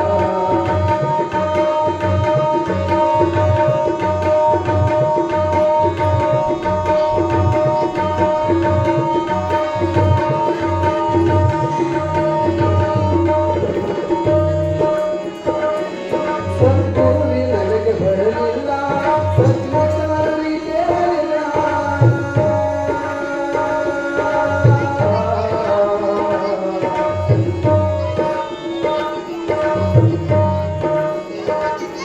ಸದ್ಗುರುವಿ ನನಗೆ ಬರಲಿಲ್ಲ, ಸದ್ವಿಚಾರವಿ ಕೇಳಲಿಲ್ಲ. ಸದ್ಗತಿಯು ಜೀವನದಲ್ಲಿಲ್ಲ, ಶಿವರುದ್ರ ಎಂದು ಸುಳ್ಳಲ್ಲ. ನಿಂದೆ ನಿನಗ ತಿಳಿದಿಲ್ಲ, ಪರ ನಿಂದೆ ಮಾತ್ರ ಬಿಡಲಿಲ್ಲ. ನಿಂದೆ ನಿನಗ ತಿಳಿದಿಲ್ಲ, ಪರ ನಿಂದೆ ಮಾತ್ರ ಬಿಡಲಿಲ್ಲ. ಇವು ಸೇರೆ ನೀ ಮಾಡಲಿಲ್ಲ, ಇವು ಸೇರೆ ನೀ ಮಾಡಲಿಲ್ಲ. ಪರಿಧರ್ಮದಿಂದ ಬಿಡಲಿಲ್ಲ, ನಿಂದೆ ನಿನಗ ತಿಳಿದಿಲ್ಲ. ಪರ ನಿಂದೆ ಮಾತ್ರ ಬಿಡಲಿಲ್ಲ, ಪರ ನಿಂದೆ ಮಾತ್ರ ಬಿಡಲಿಲ್ಲ. ಪರ ನಿಂದೆ ಮಾತ್ರ ಬಿಡಲಿಲ್ಲ. ಶಿವಕಾಂಬದೇವ ಪಾರ್ವತೀಶ್ವರರ ಮಹಾದೇವ. ಆರು ನಾನಾರೆಂದು ವಿಚಾರಿಸು, ವಿಷಮ ಸಂಸಾರವಿದನು ಕನಸು ಎಂದುವರಿ. ಮಾರಮರ್ಧನ ಶಂಭುಲಿಂಗನೊಲಿಸಿ ಗಂಭೀರ ಶುಕದೊಳಗಿರು ಎಂದ. ಆರು ನಾನಾರೆಂದು ವಿಚಾರಿಸು, ವಿಷಮ ಸಂಸಾರವಿದನು ಕನಸು ಎಂದುವರಿ. ನೋಡ್ರಿ ಎಷ್ಟು ಸುಂದರವಾಗಿರ್ತಕ್ಕಂಥ ಮಾತನ್ನು ಹೇಳ್ತಾರೆ. ನಿಜಗುಣ ಮಹಾರಾಜ ಅಂತಿದ್ದ. ನಿಜಗುಣ ಮಹಾರಾಜ ರಾಜ ಅವನ ಹೆಸರು ನಿಜಗುಣ ಮಹಾರಾಜ ಅಂತ. ಮೈಸೂರು ಜಿಲ್ಲೆಯೊಳಗೆ ಚಿಲಕವಾಡ ಅಂತ ಒಂದು ಗ್ರಾಮ ಬರ್ತದೆ. ತನ್ನ ರಾಜಧಾನಿಯನ್ನಾಗಿ ಮಾಡಿಕೊಂಡು ಅದರ ಆಳ್ತೆ ಇದ್ದ. ನಿಜಗುಣ ಮಹಾರಾಜ. ಆದರೆ ಅವನದೊಂದು ನಿಯಮ ಇತ್ತು. ದಿನನಿತ್ಯ ಒಬ್ಬ ಜಂಗಮರನ್ನ ತನ್ನ ಪಕ್ಕದಲ್ಲಿ ಕುಳ್ಳಿರಿಸಿಕೊಂಡು ಅವರಿಗೆ ಪ್ರಸಾದವನ್ನು ಎಡೆ ಮಾಡಿ ತನಗೆ ಎಡೆ ಮಾಡಿದ ನಂತರದಲ್ಲಿ ಊಟವನ್ನು ಮಾಡ್ತಾ ಇದ್ದ ನಿಜಗುಣ ಮಹಾರಾಜ. ಆ ನಿಜಗುಣ ಮಹಾರಾಜ ಲಕ್ಷ್ಯ ಕೊಡ್ಬೇಕು ನೀವು, ಇದು ಕೇಳಬೇಕು ನೀವೆಲ್ಲ. ಇಲ್ಲಿ ನಿಜಗುಣ ಮಹಾರಾಜ ಒಬ್ಬ ಜಂಗಮನನ್ನ ಕೊಳ್ಳರಿಸಿಕೊಂಡು ಊಟವನ್ನು ಮಾಡ್ತಾ ಇದ್ದ ದಿನನಿತ್ಯ. ಅವತ್ತು ರಾತ್ರಿ ಏನಾಗಿ ಬಿಡ್ತದ ಸನ್ನಿವೇಶ ಅಂದ್ರೆ, ಒಂದು ದಿವಸ ಊಟಕ್ಕೆ ಕುಳಿತುಕೊಂಡಿದ್ದಾನೆ ಜಂಗಮ ಮೂರ್ತಿ. ರಾಜನು ಕೂತುಕೊಂಡಿದ್ದಾನೆ, ನಿಜಗುಣ ಮಹಾರಾಜನು ಕೂತುಕೊಂಡಿದ್ದಾನೆ. ಮಹಾರಾಣಿಯವರು ಬಂದು ಎಡೆ ಮಾಡುತ್ತಾರೆ. ಎಡೆ ಮಾಡಿದರು ಅನ್ನವನ್ನ. ಜಂಗಮನಿಗೂ ಎಡೆ ಮಾಡಿದರು, ಗಂಡನಿಗೂ ಎಡೆ ಮಾಡಿದರು. ಆದರೆ ನಿಜಗುಣ ಮಹಾರಾಜ ಏನ್ ಮಾಡ್ತಾರ ಅಂದ್ರೆ, ಜಂಗಮನ ತಾಟಿನಲ್ಲಿರ್ತಕ್ಕಂಥ ಅನ್ನವನ್ನ ಮುಟ್ಟಿ ನೋಡ್ತಾರೆ. ಮುಟ್ಟಿದ್ರೆ ಅವನ ಅನ್ನವನ್ನ ಅದು ತಣ್ಣಗಾಗಿ ಹೋಗಿತ್ತು. ತಣ್ಣಗಾಗಿ ಅಂದ್ರೆ ನಿನ್ನೆಯ ಅನ್ನವನ್ನು ನೀಡಿದ್ದಾರೆ. ಆ ಜಂಗಮನಿಗೆ ನಿನ್ನೆಯ ಅನ್ನವನ್ನು ನೀಡಿದ್ದಾರೆ. ಇಲ್ಲಿ ಮಹಾರಾಜನಿಗೆ ರಾಣಿಯವರು ಬಿಸಿಯ ಅನ್ನವನ್ನು ನೀಡಿದ್ದಾರೆ. ಬಿಸಿಯ ಅನ್ನವನ್ನು ನೀಡಿದಾಗ ಹೇಳ್ತಾರೆ ಮಹಾರಾಜರು, ಮಹಾರಾಣಿಯವರೇ, ನಿನ್ನ ಗಂಡನಿಗೆ ಬಿಸಿಯ ಅನ್ನ. ಎಂತ ಸುಂದರವಾಗಿ ಹೇಳ್ತಾರೆ ನೋಡಿ. ನಿನ್ನ ಗಂಡನಿಗೆ ಬಿಸಿಯ ಅನ್ನ, ನನ್ನ ಗಂಡನಿಗೆ ತಂಗಳದು ಅನ್ನ. ಜಂಗಮನನ ಗಂಡನಾಗಿರ್ತಕ್ಕಂಥವ ಹೇಳ್ತಾರೆ. ಯಾಕಂದ್ರೆ ಜ್ಞಾನವನ್ನು ಕೊಡ್ತಕ್ಕಂಥವನು, ವಿವೇಕವನ್ನು ಕೊಡ್ತಕ್ಕಂಥವನು, ಭವಬಂಧನವನ್ನು ಬಿಡಿಸ್ತಕ್ಕಂಥವನು, ಶಾಸ್ತ್ರ ವೈದ್ಯನಾಗಿರ್ತಕ್ಕಂಥವ, ಶಾಸ್ತ್ರ ಕೋವಿದನಾಗಿರ್ತಕ್ಕಂಥ ಜಂಗಮಾವರ್ಯ. ಅಂತವನಿಗೆ ತಂಗಳದು ಅನ್ನವನ್ನು ನೀಡಿದೆಯಲ್ಲ ಅಂತ ತಿಳ್ಕೊಂಡು ಬಹಳ ಸಿಟ್ಟು ಬಂದು ಬಿಡುತ್ತದೆ ಅವನಿಗೆ, ಮಹಾರಾಜನಿಗೆ. ಅಂದಿನಿಂದಲೇ ಅವನು ಏನ್ ಮಾಡ್ತಾನಪ್ಪ ಅಂದ್ರೆ, ರಾಜಧಾನಿಯನ್ನ ಬಿಚ್ಚಿ ಹೋಗೋದು ಬಿಡ್ತಾನೆ. ರಾಜಧಾನಿಗೆ ಹೋಗೋದಿಲ್ಲ. ಈ ರಾಜ್ಯವೇ ಬೇಡ ನನಗೆ, ಊಟದಲ್ಲಿ ಭೇದ ಬಂದಿದೆ ಅಂದ ಬಳಕೆ ಬೇಡವೇ ಬೇಡ ನನಗೆ ರಾಜ್ಯ ಅಂತ ತಿಳ್ಕೊಂಡು ಎಲ್ಲ ಬಟ್ಟೆ ಬರೆಗಳೆಲ್ಲವನ್ನು ಬಿಚ್ಚಿ ಒಗೆದು ಕೌಪಿಯಿನ ದಾರಿಯಾಗಿ ಮಾನವನ್ನೇ ಮುಚ್ಚಿಕೊಂಡು ಸೀದ ಶಂಭುಲಿಂಗನ ಬೆಟ್ಟಕ್ಕೆ ಬರ್ತಾನೆ. ಶಂಭುಲಿಂಗನ ಬೆಟ್ಟಕ್ಕೆ ಬಂದು 14 ವರ್ಷಗಳ ಕಾಲ ತಪಸ್ಸನ್ನು ಆಚರಣೆಯನ್ನು ಮಾಡಿ ಕೈವಲ್ಯ ಪದ್ಧತಿ ಎನ್ನುವಂತ ಪುಸ್ತಕವನ್ನು ಬರೆದ, ಅನುಭವ ಸಾರ ಎನ್ನುವಂತ ಪುಸ್ತಕವನ್ನು ಬರೆದ, ಜ್ಞಾನ ಸಿಂಧು ಎನ್ನುವಂತ ಪುಸ್ತಕವನ್ನು ಬರೆದ, 6 ಶಾಸ್ತ್ರಗಳನ್ನ ಬರೆದ. ಇವನ್ನೆಲ್ಲವನ್ನು ಬರೆದು ನಮ್ಮ ನಿಮ್ಮೆಲ್ಲರಿಗೆ ಕೊಟ್ಟ ಎನ್ನುವಂತಹದ್ದು ಇದು ವೈರಾಗ್ಯ ಎನ್ನುವಂತ. ಅವ ಹೇಳುವಂತ ಮಾತಿದು, 6 ನಾನಾರೆಂದು ವಿಚಾರಿಸು, ವಿಷಮ ಸಂಸಾರವಿದನು ಕನಸು ಎಂದುವರಿ. ಬಹಳ ಸುಂದರವಾಗಿರ್ತಕ್ಕಂಥ ಮಾತು. 6 ನಾನಾರೆಂದು ವಿಚಾರಿಸು. ನಾನು ಯಾರು, ಇಲ್ಲಿಗೆ ಏಕೆ ಬಂದೆ, ನನ್ನ ಕೆಲಸವೇನು, ಅರ್ಥವನ್ನು ಮಾಡಬೇಕಾಗಿದೆ. 6 ನಾನಾರೆಂದು ವಿಚಾರಿಸು. ವಿಷಮ ಸಂಸಾರ, ಈ ಸಂಸಾರ ಏನಿದೆಯಲ್ಲ ವಿಷಮವಾಗಿರ್ತಕ್ಕಂಥದ್ದು. ಏನು ಸುಖ ಕೊಟ್ಟಿದೆ ನಮಗೆ, ಏನು ಸುಖ ಇದೆ ಇದರೊಳಗೆ, ಸಾಕಾಗಿ ಹೋಗಿಬಿಟ್ಟದ ಅಂತೀರಿ ನೋಡ್ರಿ. ಸಾಕಾಗೈತ್ರಿ ಯಪ್ಪ. ಒಂದ್ ಹೇಳ, 2 ಹೇಳ, ಅಕ್ಕಿದ ಒಂದು ನಮೂನಿ ಕಾಟ, ಇಕ್ಕಿದ ಒಂದು ನಮೂನಿ ಕಾಟ, ಅವನದು ಒಂದು ನಮೂನಿ ಕಾಟ, ಇವನು ಒಂದು ನಮೂನಿ ಕಾಟ. ವಿಷಮ ಸಂಸಾರಿ ಇದು. ಯಾರ ಕಾಟವನ್ನು ತಡೆದುಕೊಳ್ಳಬೇಕ್ರಿ ನಾನು? ಸಾಕಾಗಿ ಹೋಗಿದ್ರಿ ನನಗೆ. ಯಾರಿಗಂತ ಹೇಳ್ರಿ? ಮಗನಿಗೆ ಹೇಳು, ಹೆಂಡತಿಗೆ ಹೇಳು, ಮಗಳಿಗೆ ಹೇಳು. ಎಷ್ಟು ದುಃಖ ದುಮ್ಮಾನ ತುಂಬಿಕೊಂಡಿದೆ. ವಿಷಮ ಸಂಸಾರವಿದನು ಕನಸು ಎಂದುವರಿ. ಈ ವಿಷಮ ಸಂಸಾರ ಏನಿದಲ್ಲ ಇದು ಶಾಶ್ವತವಾಗಿರ್ತಕ್ಕಂಥದ್ದು ಅಲ್ಲ. ಇದು ಸುಮ್ಮನೆ ಇದು. ಎಲ್ಲರೂ ಆಗ್ಯಾರಂತ ನಾವು ಮದುವೆ ಆಗೇವಿ, ಅಪ್ಪಗ್ಯಾರಂತ ನಾವಾಗೇವಿ. ಸುಮ್ಮನೆ ಬಿಡಂಗಿಲ್ರಿ ಅವ್ರು. ಹಿಂದಿನವರು ಸುಮ್ಮನೆ ಬಿಟ್ಟಿಲ್ರಿ ಅವ್ರು. ತಾವು ಮದುವೆ ಆಗಿ ತಾವು ಗದ್ಲಕ್ಕೆ ಬಿದ್ದು ಅವರೆಲ್ಲ ಅನುಭವಿಸಿ ನಮ್ಮನ್ನು ಗದ್ಲಕ್ಕೆ ಕೆಡವೆ ಹೋಗ್ಯಾರ. ಅವ್ರು ಹಂಗ ಹೋಗಿಲ್ಲ, ದುಃಖ ಅನುಭವಿಸಿ. ಆದರೆ ಆ ದುಃಖ, ತಂದೆ ತಾಯಿಗಳು ಪಟ್ಟಿರುವಂತ ದುಃಖ ಬಹುತೇಕ ಮಕ್ಕಳಿಗೆ ಬಹಳಷ್ಟು ಖುಷಿ ಆಗಿದೆ ಎನ್ನುವಂತ, ಒಳ್ಳೆಯದಾಗಿದೆ ಎನ್ನುವಂತದ್ದು. ನಾವು ದುಃಖ ತಂದುಕೊಂಡ್ರೆ ಅದನ್ನ ನಿವಾರಣೆ ಯಾರು ಮಾಡೋದಿಲ್ರಿ. ನೋಡ್ರಿ ಹೇಗೆ ನಾವೇ ದುಃಖ ತಂದುಕೊಳ್ತೇವೆ, ಸುಮ್ಕನೆ ಜಗಳ ಆಡ್ತೇವೆ, ಸುಮ್ಕನೆ ಏನೇನೋ ಮಾಡ್ತೇವಿ. ಅದು ನಾವೇ ತಂದುಕೊಂಡಿದ್ದು, ಅದನ್ನ ನಿವಾರಣೆ ನೀವೇ ಮಾಡಿಕೋಬೇಕು. ಪರಮಾತ್ಮ ಏನಾದ್ರು ಒಂದು ಸಲ ದುಃಖ ಕೊಟ್ಟುಬಿಟ್ಟ ಅಂದ್ರೆ ಮುಗದೇ ಹೋಯ್ತು ನಾವು. ಆದರೆ ಭಗವಂತನಲ್ಲಿ ಕೇಳಬೇಕಾಗಿದ್ದು ಏನು ಅಂತ ಕೇಳಿದ್ರೆ, ಅಪ್ಪ ಭಗವಂತ, ನನಗೆ ಬಂದಿರತಕ್ಕಂಥ ದುಃಖ ದುಮ್ಮಾನವನ್ನ ನಿನ್ನ ಪಾದಕ್ಕೆ ಹಾಕಿ ಬಿಡ್ತೇನೆ, ನನ್ನ ಕಡೆ ಗಮನವನ್ನು ಕೊಡು, ನನಗೆ ಲಕ್ಷ್ಯವನ್ನು ಕೊಡು. ಅನಂತ ಕೋಟಿ ತಪ್ಪುಗಳನ್ನು ನಾವು ಎಲ್ಲ ಅನಂತ ಕೋಟಿ ತಪ್ಪುಗಳು, ಆ ತಪ್ಪುಗಳನ್ನು ಮನ್ನಿಸಿ ನನಗೆ ಒಳ್ಳೆಯ ಮಾರ್ಗವನ್ನು ಮಾಡು, ಜ್ಞಾನವನ್ನು ಕೊಡು, ವಿವೇಕವನ್ನು ಕೊಡು ಅಂತ ದೇವರಲ್ಲಿ ಬೇಡಿಕೊಳ್ಳಬೇಕು ನಾವು. ಅಂದ್ರೆ ಮಾತ್ರ ಸಾಧ್ಯವಾಗ್ತಾ ಇದೆ ಎನ್ನುವಂತ. ಎಲ್ಲಕ್ರ ವಿಷಮ ಸಂಸಾರ ಇದು. ಈ ಸಂಸಾರದಲ್ಲಿ ಬಿದ್ದು ಹೆಂಗಾಗ್ತೀವಿ ನಾವು ಅಂದ್ರೆ, ಈ ಜೇಡು ಹುಳ ಇರ್ತದ ನೋಡ್ರಿ, ಜೇಡು ಹುಳ ಜೇಡ ಮರಿ ಕಟ್ತದೆ, ಅದರೊಳಗೆ ಕೊನೆಗೊಂದು ದಿವಸ ಸತ್ತು ಹೋಗ್ತಾ ಇದೆ ಎನ್ನುವಂತಹದ್ದು. ಅದಕ್ಕೆ ಹೇಳ್ತಾರೆ, ಆರು ನಾನಾರೆಂದು ವಿಚಾರಿಸು, ವಿಷಮ ಸಂಸಾರವಿದನು ಕನಸು ಎಂದುವರಿ, ಮಾರ ಮರ್ದನ ಶಂಭುಲಿಂಗನೊಲಿಸಿ ಗಂಭೀರ ಸುಖದೊಳಗಿರು ಎಂದ ಎನ್ನುವಂತ ವಿಚಾರವನ್ನ ಸಂದರ್ಭದಲ್ಲಿ ತಿಳಿಪಡಿಸುತ್ತ, ನಿಜವಾಗಲೂ ಗಿರಿಯಾಪುರದ ಸುದ್ದಿ ಬಹುತೇಕ ನಮ್ಮ ಕರ್ನಾಟಕದ ಹಲವಾರು ಜಿಲ್ಲೆಯೊಳಗೆ ಹಬ್ಬಿಕೊಂಡು ಬಂದು. ಇವತ್ತು ನಾನು ಹಾವೇರಿಗೆ ಹೋಗಿದ್ದೆ.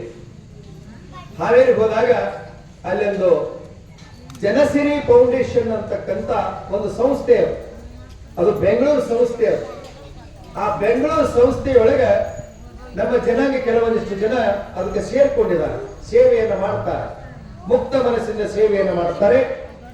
ಬಹಳಷ್ಟು ಜನ ಅದರೊಳಗೆ ತಮ್ಮ ವೈಯಕ್ತಿಕವಾಗಿರ್ತಕ್ಕಂಥ ಬದುಕನ್ನ ಆ ಜನಸಿರಿ ಫೌಂಡೇಶನ್ಗೆ ಹಾಕಿ ತಮ್ಮ ಕಾರ್ಯವನ್ನ ಮಾಡಿಕೊಂಡು ಬರ್ತಾ ಇದ್ದಾರೆ. ಅವರೆಲ್ಲರೂ ಹೇಳಿದರು, ಗಿರಿಯಾಪುರ ಮಟ್ಟದ ಪತ್ರಿಕೆ ಬಂದಿದೆ ಅಲ್ರಿ, ನಮಗೆ ಯಾರೋ ಒಬ್ಬರು ಕಳಿಸಿಕೊಟ್ಟಿದ್ದಾರೆ. ಈ ವಾಟ್ಸಪ್ನಾಗ ಬರ್ತಾವ್ ನೋಡ್ರಿ, ವಾಟ್ಸಪ್ನಾಗ ಬಿಟ್ಟಾರೆ ಯಾರೋ, ಅದು ಎಲ್ಲಾ ಕಡೆನೂ ಹೋಗಿ ಬಿಟ್ಟದೆ, ಎಲ್ಲಾ ಕಡೆ ಮುಟ್ಟ್ಯದ, ಎಲ್ಲರಿಗೂ ಮುಟ್ಟಿದೆ ಅದು. ಹಾಗೆ ಎಲ್ಲ ಕಡೆ ಸುದ್ದಿಯಾಗಿದೆ. ಹಾಗಾದರೆ ಗಿರಿಯಾಪುರ ಎಷ್ಟೊಂದು ಕೀರ್ತಿಯನ್ನು ಪಡ್ಕೊಳ್ತಾ ಇದೆ. ಇದಕ್ಕೆಲ್ಲ ಏನು ಕಾರಣ ಅಂತ ಕೇಳಿದ್ರೆ, ನಿಮ್ಮೆಲ್ಲರ ಒಳಿತು ಮನಸ್ಸುಗಳು ಇದಕ್ಕೆಲ್ಲ ಕಾರಣವಾಗಿರ್ತಕ್ಕಂಥದ್ದು. ಒಳಿತು ಮನಸ್ಸು ಆಗಬೇಕಂತ, ಒಳ್ಳೆಯ ಮಾರ್ಗ ನಮಗೆ ಸಿಗಬೇಕಾದ್ರೆ ಒಳ್ಳೆಯ ಮನಸ್ಸು ಇರಬೇಕಾಗ್ತಾ ಇದೆ ಎನ್ನುವಂತ. ಇಲ್ಲದಿದ್ದರೆ ನಮ್ಮ ಜೀವನವೇ ಗೋಳ ಆಗ್ತಾ ಇದೆ ಎನ್ನುವಂತ ಮಾತನ್ನ ಸಂದರ್ಭದಲ್ಲಿ ತಿಳಿಪಡಿಸುತ್ತಾ, ಹೀಗೆ ಶರಣಬಸವೇಶ್ವರಿಗೆ ಗುರು ಮಹತ್ವವನ್ನ ಗುರುಗಳಾಗಿರ್ತಕ್ಕಂಥ ಮರುಳಾರಾಧ್ಯರು ಉಪದೇಶವನ್ನು ಮಾಡ್ತಾರೆ. ಅಪ್ಪ, ಗುರು ಅಂದ್ರೆ ಸಾಮಾನ್ಯನಾಗಿರ್ತಕ್ಕಂಥವನು ಅಲ್ಲ, ಅವನು ಬಹಳ ದೊಡ್ಡವನಾಗಿರ್ತಕ್ಕಂಥವನು. ಅದಕ್ಕಾಗಿ ಗುರುವಿನ ಸಂಗಡ ಬಹಳಷ್ಟು ಸುಂದರವಾಗಿರಬೇಕು. ಎತ್ತಾಗಿ ತೊತ್ತಾಗಿ ಹಿತ್ತಲದ ಗಿಡವಾಗಿ ಮತ್ತೆ ಪಾದದ ಕೆರವಾಗಿ ಗುರುವಿನ ಹತ್ತಿರದಲ್ಲಿ ಇರು ಎಂದು ಸರ್ವಜ್ಞ. ಎತ್ತಾಗಿ ತೊತ್ತಾಗಿ, ಹಿತ್ತ ಲಕ್ಷ ಕೊಡ್ರಿ, ಎತ್ತಾಗಿ ತೊತ್ತಾಗಿ ಹಿತ್ತಲದ ಗಿಡವಾಗಿ. ನೋಡಿ ಹಾಗೆ ನೀನು ಎತ್ತಾಗು ತೊತ್ತಾಗು ಅಂದ್ರೆ ಸೇವಕರಾಗು. ಎತ್ತಾಗು ತೊತ್ತಾಗಿ ಹಿತ್ತಲದ ಗಿಡವಾಗಿ ಮತ್ತೆ ಪಾದದ ಕೆರುವಾಗಿ ಗುರುವಿನ ಹತ್ತಿರದಲ್ಲಿ ಇರು ಎಂದ ಸರ್ವಜ್ಞ. ಅಂದ್ರೆ ನಿನ್ನ ಮನಸ್ಸನ್ನ ಗುರುವಿನಲ್ಲಿ ಇಡು. ಗುರು ಬಹಳ ದೊಡ್ಡವನಾಗಿರ್ತಕ್ಕಂಥವನು. ಹೆಂಗೆ ಅಂದ್ರೆ ದಯಾನಂದ ಸರಸ್ವತಿ ಅಂತಿದ್ರು. ಆರ್ಯ ಸಮಾಜ ಅಂತ ಬರ್ತದೆ. ಆರ್ಯ ಸಮಾಜದ ರೂವಾರಿಯಾಗಿರ್ತಕ್ಕಂಥ ದಯಾನಂದ ಸರಸ್ವತಿಯವರು ಆರ್ಯ ಸಮಾಜದ ಸಂಸ್ಥಾಪಕರು. ಅವರಿಗೆ ಏನ್ ಮಾಡ್ತಾರೆ ಅಂದ್ರೆ, ಒಂದು ದಿವಸ ಒಳ್ಳೆಯವರು ಕಂಡ್ರೆ ಲಗುನ ಬದುಕಿಸ್ಕೊಡಂಗಿಲ್ರಿ. ಅವ್ರ ಕೈಯಾಗಿರ್ತಕ್ಕಂಥ ಸೇವಕರು ಇರ್ತಾರ ನೋಡ್ರಿ, ಅವ್ರು ಬಹಳ ಡೇಂಜರ್ ಇರ್ತಾರೆ, ಬಹಳ ಹುಷಾರಾಗಿರ್ಬೇಕು, ಅವ್ರು ಕೂಡ ಆಗಿರ್ಬೇಕಾದ್ರು.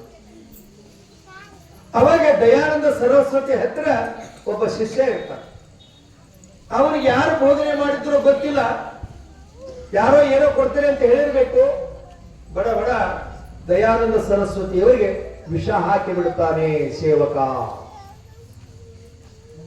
ವಿಷ ಹಾಕಿದ ಕೂಡಲೇ ಗುರುಗಳು ಒದ್ದಾಡ್ಲಿಕ್ಕೆ ಹತ್ತಾರೆ. ವಿಷಾಪ್ರಾಸನ ಆಗಿಬಿಟ್ಟಿದೆ, ಏನ್ ಮಾಡಬೇಕು ಅಂತ ತಿಳ್ಕೊಂಡು ಅವಾಗಿನ ಕಾಲಕ್ಕೆ ಡಾಕ್ಟರ್ ಕಡೆ ಕರೆಸ್ತಾರೆ, ಗೌಟಿ ಡಾಕ್ಟರ್ ಅಂತಿದ್ರು. ಇಲ್ಲ, ಇವರಿಗೆ ವಿಷಪ್ರಾಸನವಾಗಿದೆ, ವಿಷ ಹಾಕಿದ್ದಾರೆ ಇವರಿಗೆ. ಯಾರು ಹಾಕಿರ್ಬೇಕು ಮೊದಲು ಅದನ್ನು ಕಳ್ರಿ, ಆ ವಿಷ ತೆಗೆಸ್ರಿ ಮೊದಲು ಅಂತ ತಿಳ್ಕೊಂಡು ವಿಷವನ್ನು ತೆಗೆಸ್ತಾರೆ. ಕೊನೆಗೆ ಗೊತ್ತು ಹಿಡಿತಾರೆ, ಇದ ವ್ಯಕ್ತಿ ಮಾಡಿರ್ತಕ್ಕಂಥವನು, ವಿಷ ಹಾಕಿನವರೇ ಇವನು ಅಂತ ತಿಳ್ಕೊಂಡು ಗೊತ್ತಾದ ಮೇಲೆ ಅವನು ಕಂಬಕ್ಕೆ ಕಟ್ಟಿರ್ತಾನೆ. ಕಂಬಕ್ಕೆ ಕಟ್ಟಿದ್ರು. ಅವಾಗ 4-8 ಜನ ಬಂದು ದಯಾನಂದ ಸರಸ್ವತಿಯವರು ಮಲ್ಕೊಂಡಿದ್ರು. ಅವಾಗ ಎಚ್ಚರ ಆಗ್ತದ, ಹೇಳ್ತಾರೆ, ಯಪ್ಪ ನಿಮಗೆ ವಿಷ ಹಾಕಿದವನನ್ನ ಕಟ್ಟಿಬಿಟ್ಟಿವಿ, ಅವನ್ನ ಕಟ್ಟಿವಿ, ಅವನು ನೀವು ಏನು ಶಿಕ್ಷೆ ಕೊಡಬೇಕು ಅಂತೀರಿ ಆ ಶಿಕ್ಷೆ ಅವು ಕೊಡ್ತೀವಿ ನಾವು. ಅವಾಗ ದಯಾನಂದ ಸರಸ್ವತಿ ಹೇಳ್ತಾರೆ, ಯಪ್ಪ ಗುರುವಾದವನು ಬಂಧನವನ್ನ ಮಾಡಲಿಕ್ಕೆ ಬಂದಿಲ್ಲ, ಬಂಧನವನ್ನ ಕಳಿಸಲಿಕ್ಕೆ ಬಂದಿದ್ದಾನೆ. ಮೊದಲು ಅವನು ಬಿಚ್ಚರಿ, ಅವನು ಬಿಟ್ಟು ಬಿಡ್ರಿ ಮೊದಲು ಅವನ್ನ. ನೋಡ್ರಿ, ಗುರುವಿನ ಮನಸ್ಸು ಎಷ್ಟು ದೊಡ್ಡದಾಗಿರ್ತದೆ, ಗುರು ಮನಸ್ಸು ಎಷ್ಟು ದೊಡ್ಡದಾಗಿರ್ತದೆ. ಗುರು ಬಂದಿರುವುದು ಬಂಧನವನ್ನ ಮಾಡಲಿಕ್ಕೆ ಬಂದಿಲ್ಲ, ಗುರು ಬಂದಿದ್ದು ಬಂಧನವನ್ನ ಕಳಚಲಿಕ್ಕೆ ಬಂದವನು. ಏನು ಆ ಹುಡುಗರನ್ನ ಕಟ್ಟಿ ಬಿಟ್ಟಿರಲ್ಲ, ಅವನ ಬಿಚ್ಚಿ ಬಿಡ್ರಿ, ಮುಗಿದು ಹೋಯ್ತು, ಬಂಧನ ಕಳಚಿ ಹೋಯ್ತು ಅಲ್ಲಿಗೆ ಅಂತಕ್ಕಂಥ. ಅದಕ್ಕಾಗಿ ಗುರು ಬಹಳ ಶ್ರೇಷ್ಠನಾಗಿರ್ತಕ್ಕಂಥವನು. ಒಂದೊಂದು ಸಂದರ್ಭದಲ್ಲಿ ಗುರು ನಮಗೆ ಮಾರ್ಗದರ್ಶಕನಾಗ್ತಾನೆ. ಗುರು ನಮಗೆ ಸದಾವಕಾಲವಾಗಿ ನಮಗೆ ವಿದ್ಯೆಯನ್ನ, ಶಿಕ್ಷಣವನ್ನ, ಜ್ಞಾನವನ್ನ ಕೊಡತಕ್ಕಂಥವನು ಆಗ್ತಾಗಿದ್ದಾನೆ ಎನ್ನುವಂತ ಮಾತನ್ನ ಸಂದರ್ಭದಲ್ಲಿ ತಿಳಿಪಡಿಸುತ್ತಾ, ಇವತ್ತಿನ ಸಂದರ್ಭದೊಳಗೆ ನಮ್ಮ ಕಾಸನಕಂಡಿ ಶೇಖಪ್ಪಣ್ಣ ಅವರು ಸಾಕಿನ ಕೊಪ್ಪಳದವರು, ನೋಡ್ರಿ ಸಾಕಿನ ಕೊಪ್ಪಳದವರು, ಇಲ್ಲೇನು ಬೀಗದಾರನ್ರಿ ಅವ್ರಿಗೆ? ಮಕ್ಕಳ ಬೇಕದಾರ. ಅವರು ವಾಸಣ್ಣ ಕಮ್ಮಾರ್ ಅವರು ಇಲ್ಲಿ ಕಾಸನಕಂಡಿ ಶೇಖಪ್ಪ ಅವರು ಸಾಕಿನ ಕೊಪ್ಪಳವರು.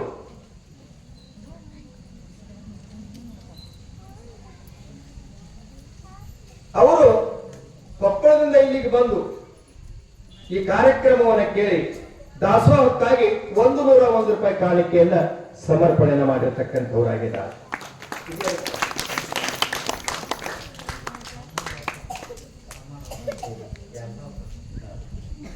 ಇಲ್ಲಿ ವಾಸಪ್ಪಣ್ಣ ಕಮ್ಮಾರ್ ಅವರು ನಮಗಾಗಿ 51 ರೂಪಾಯಿ ಕಾಣಿಕೆಯನ್ನ ಕೊಟ್ಟಿದ್ದಾರೆ. ವಾಸಣ್ಣವರಿಗೆ ಇನ್ನೂ ಕೊಡುವಂತ ಶಕ್ತಿಯನ್ನು ಕೊಡ್ಲಿ. ಆಚಾರ್ಯರು, ಬಸವಾದಿ ಶರಣರು, ಶರಣ ಬಸವೇಶ್ವರ ಅಂತ ತಿಳ್ಕೊಂಡು ಹೃದಯ ಹರ್ಷಣವಾಗಿದೆ. ಇಲ್ಲೊಬ್ರು ನಮಗೆ ಕಾಣಿಕೆಯನ್ನು ಸಮರ್ಪಣೆ ಮಾಡಿದ್ದಾರೆ. ನಮ್ಮ ಹೆಸರು ಹೇಳಬೇಡ್ರಿ, ಹೇಳೋದು ಅವಶ್ಯಕತೆನೇ ಇಲ್ಲ. ಗುಪ್ತವಾಗಿರ್ತಕ್ಕಂಥ ಕಾಣಿಕೆ ಇದು, ತೆಗೆದುಕೊಳ್ಳ್ರಿಯಪ್ಪ, ನಿಮಗೆ ಕೊಡ್ಲಿಕ್ಕೆ ಬಂದಿವಿ ನಾವು ಅಂತ ಹೇಳಿ ಕಾಣಿಕೆಯನ್ನು ಕೊಟ್ಟಿದ್ದಾರೆ. ಭಗವಂತನಲ್ಲಿ ಬೇಡಿಕೊಳ್ಳೋದಿಷ್ಟೇ, ಇಂಥ ಜನತೆ ಇನ್ನಷ್ಟು ಹೆಚ್ಚಿಗೆ ಆಗಲಿ. ಗುಪ್ತ ಕಾಣಿಕೆ ಹೆಸರು ಬರ್ಸಿದ್ರೆ ಬಹಳ ದೊಡ್ಡದೇನಲ್ಲ, ಆ ಗುಪ್ತವಾಗಿ ಕೊಡ್ತಕ್ಕಂಥ ಕಾಣಿಕೆ ಏನಿದೆಯಲ್ಲ ಅದು ಮುಕ್ತವಾಗ್ತಾ ಇದೆ ಎನ್ನುವಂತ. ಗುಪ್ತೋ ಮುಕ್ತ, ಗುಪ್ತೋ ಮುಕ್ತ, ಪ್ರಕಟೋ ಭ್ರಷ್ಟ. ಯಾವುದು ಪ್ರಕಟಗೊಳ್ಳುತ್ತದೆ ಅದು ಭ್ರಷ್ಟವಾಗ್ತದೆ, ಯಾವುದು ಗುಪ್ತವಾಗಿರ್ತದೆ ಅದು ಮುಕ್ತವಾಗ್ತಾ ಇದೆ ಎನ್ನುವಂತ. ಹಾಗೆ ಗುಪ್ತ ಕಾಣಿಕೆಯನ್ನ ಸಮರ್ಪಣೆಯನ್ನು ಮಾಡಿದ್ದಾರೆ. ಆ ಗುಪ್ತವಾಗಿ ಕೊಟ್ಟಿರ್ತಕ್ಕಂಥ ಮಹನೀಯರಿಗೆ ಭಗವಂತ ಪರಮಾತ್ಮ ನೆಗಳೂರಿನ ಗುರುಶಾಂತೇಶ ಅವರಿಗೆ ಗುಪ್ತವಾಗಿಯೇ ಆಶೀರ್ವಾದವನ್ನು ಮಾಡಲಿ, ಬೆಳೆಯಲಿ ಅಂತ ತಿಳ್ಕೊಂಡು ಹೃದಯ ಹರ್ಷಣವಾಗಿದೆ. ಇವತ್ತಿನ ಅಭಿಷೇಕ ಮತ್ತು ಪ್ರಸಾದದ ಸೇವೆಯನ್ನ ಗೌಡ್ರ ಹೊಸಮನಿ ಕಪ್ಪತ್ತೆಪ್ಪ ಮಕ್ಕಳು ಗಿರಿಯಾಪುರ ಮಠ ಇವರು ಇವತ್ತಿನ ದಾಸೋಹ ಮತ್ತು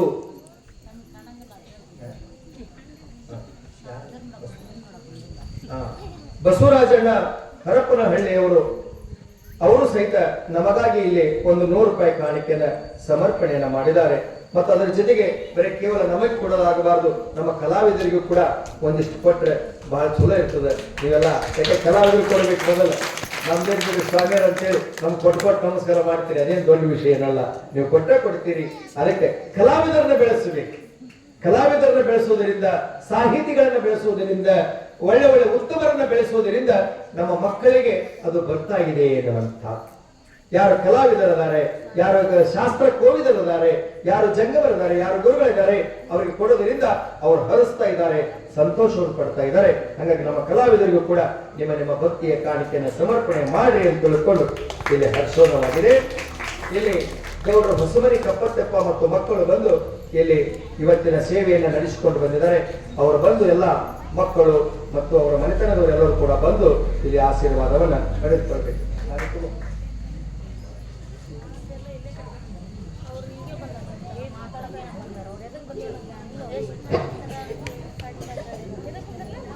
ಕರೀಪ ಅವರು ಯಾರವರು? ಗೌಡ್ರ ಹೊಸಮನಿ ಕಪ್ಪತ್ತೆಪ್ಪನವರು.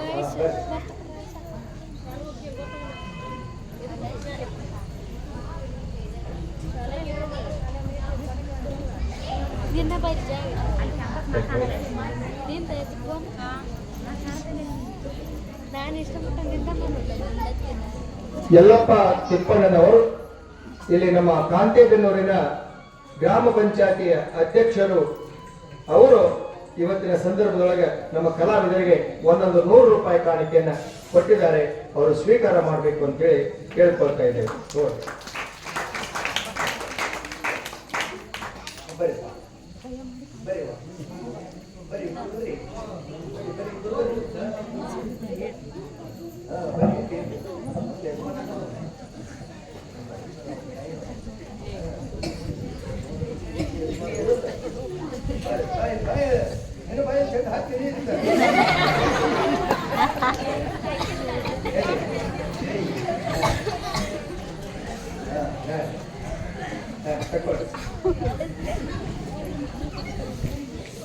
ನಿಮಗೆ ಹಿಂಗೆ ನೋಡಿದ್ರೆ ನಮ್ಗೆ ಹಿಂಗೆ ಹಾಕ್ಬೇಕು ಅನಿಸ್ತದಲ್ಲ. ನಿಮಗೂ ಸಮಯ ಬರ್ತದೆ, ಸಮಯ ಬಂದ ಎಲ್ಲರಿಗೂ ಬೀಳ್ತಾವ ಅವೆಲ್ಲ ಮಾಲೆಗಳು.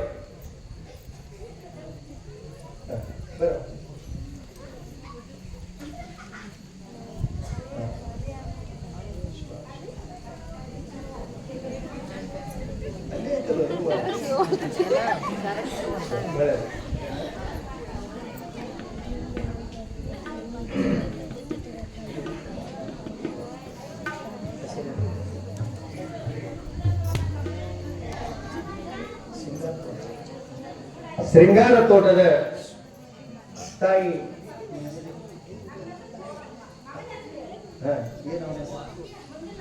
ಮಂಜುನಾಥ್, ಕಬ್ಬಳ್ಳಿ ಮಂಜುನಾಥಪ್ಪ ಶೃಂಗಾರ ತೋಟದವರು ಅಲ್ಲಿಂದ ಇಲ್ಲಿ ತನಕ ಬಂದು 55 ರೂಪಾಯಿ ಕಾಣಿಕೆಯ ಸಮರ್ಪಣೆಯನ್ನು ಮಾಡಿದರೆ ಭಗವಂತ ಅವರಿಗೆ ಇನ್ನೂ ಕೊಡುವಂತ ಶಕ್ತಿಯನ್ನು ಕೊಡ್ಲಿ ಅಂತ ತಿಳ್ಕೊಂಡು ಹೃದಯಾರೆ ಹರ್ಷೋಣವಾಗಿದೆ.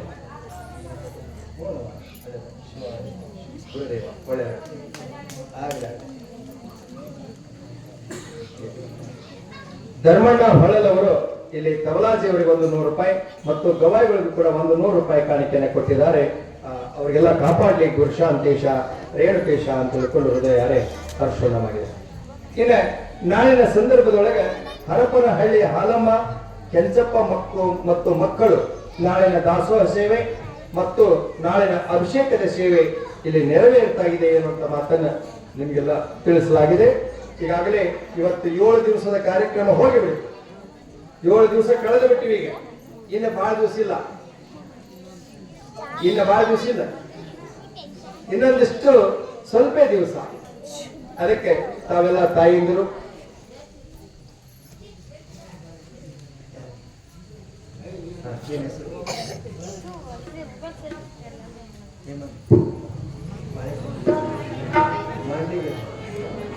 ಮಾಡ್ಲಿಗೇರಿ ಹೇಮಂತ್ ಅವರು ಇಬ್ಬರಿಗೆ 51 ರೂಪಾಯಿ ಕಾಣಿಕೆಯನ್ನ ಕೊಟ್ಟಿದ್ದಾರೆ.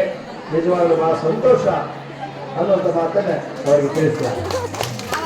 ಅವರಿಗೆ ಇನ್ನು ಕೊಡುವಂತ ಹೃದಯ ತಿಳ್ಕೊಂಡು ಹರ್ಷೋಣವಾಗಿದೆ. ಇನ್ನು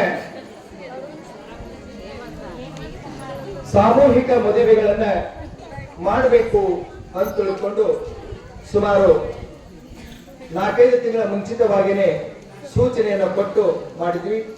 ಪತ್ರಿಕೆಯನ್ನ ನಮಗೆ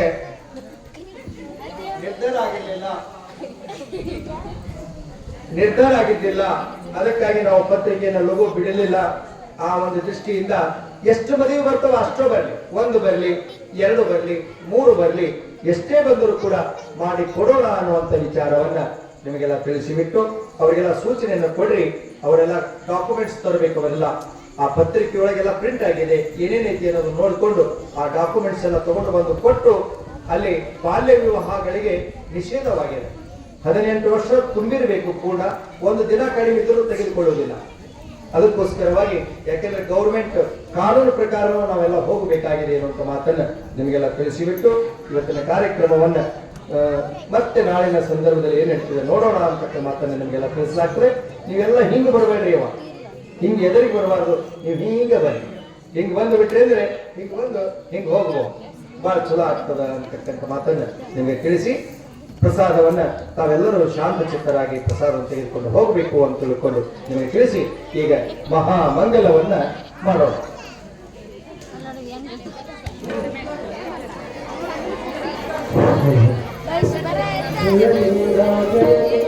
ಜಯ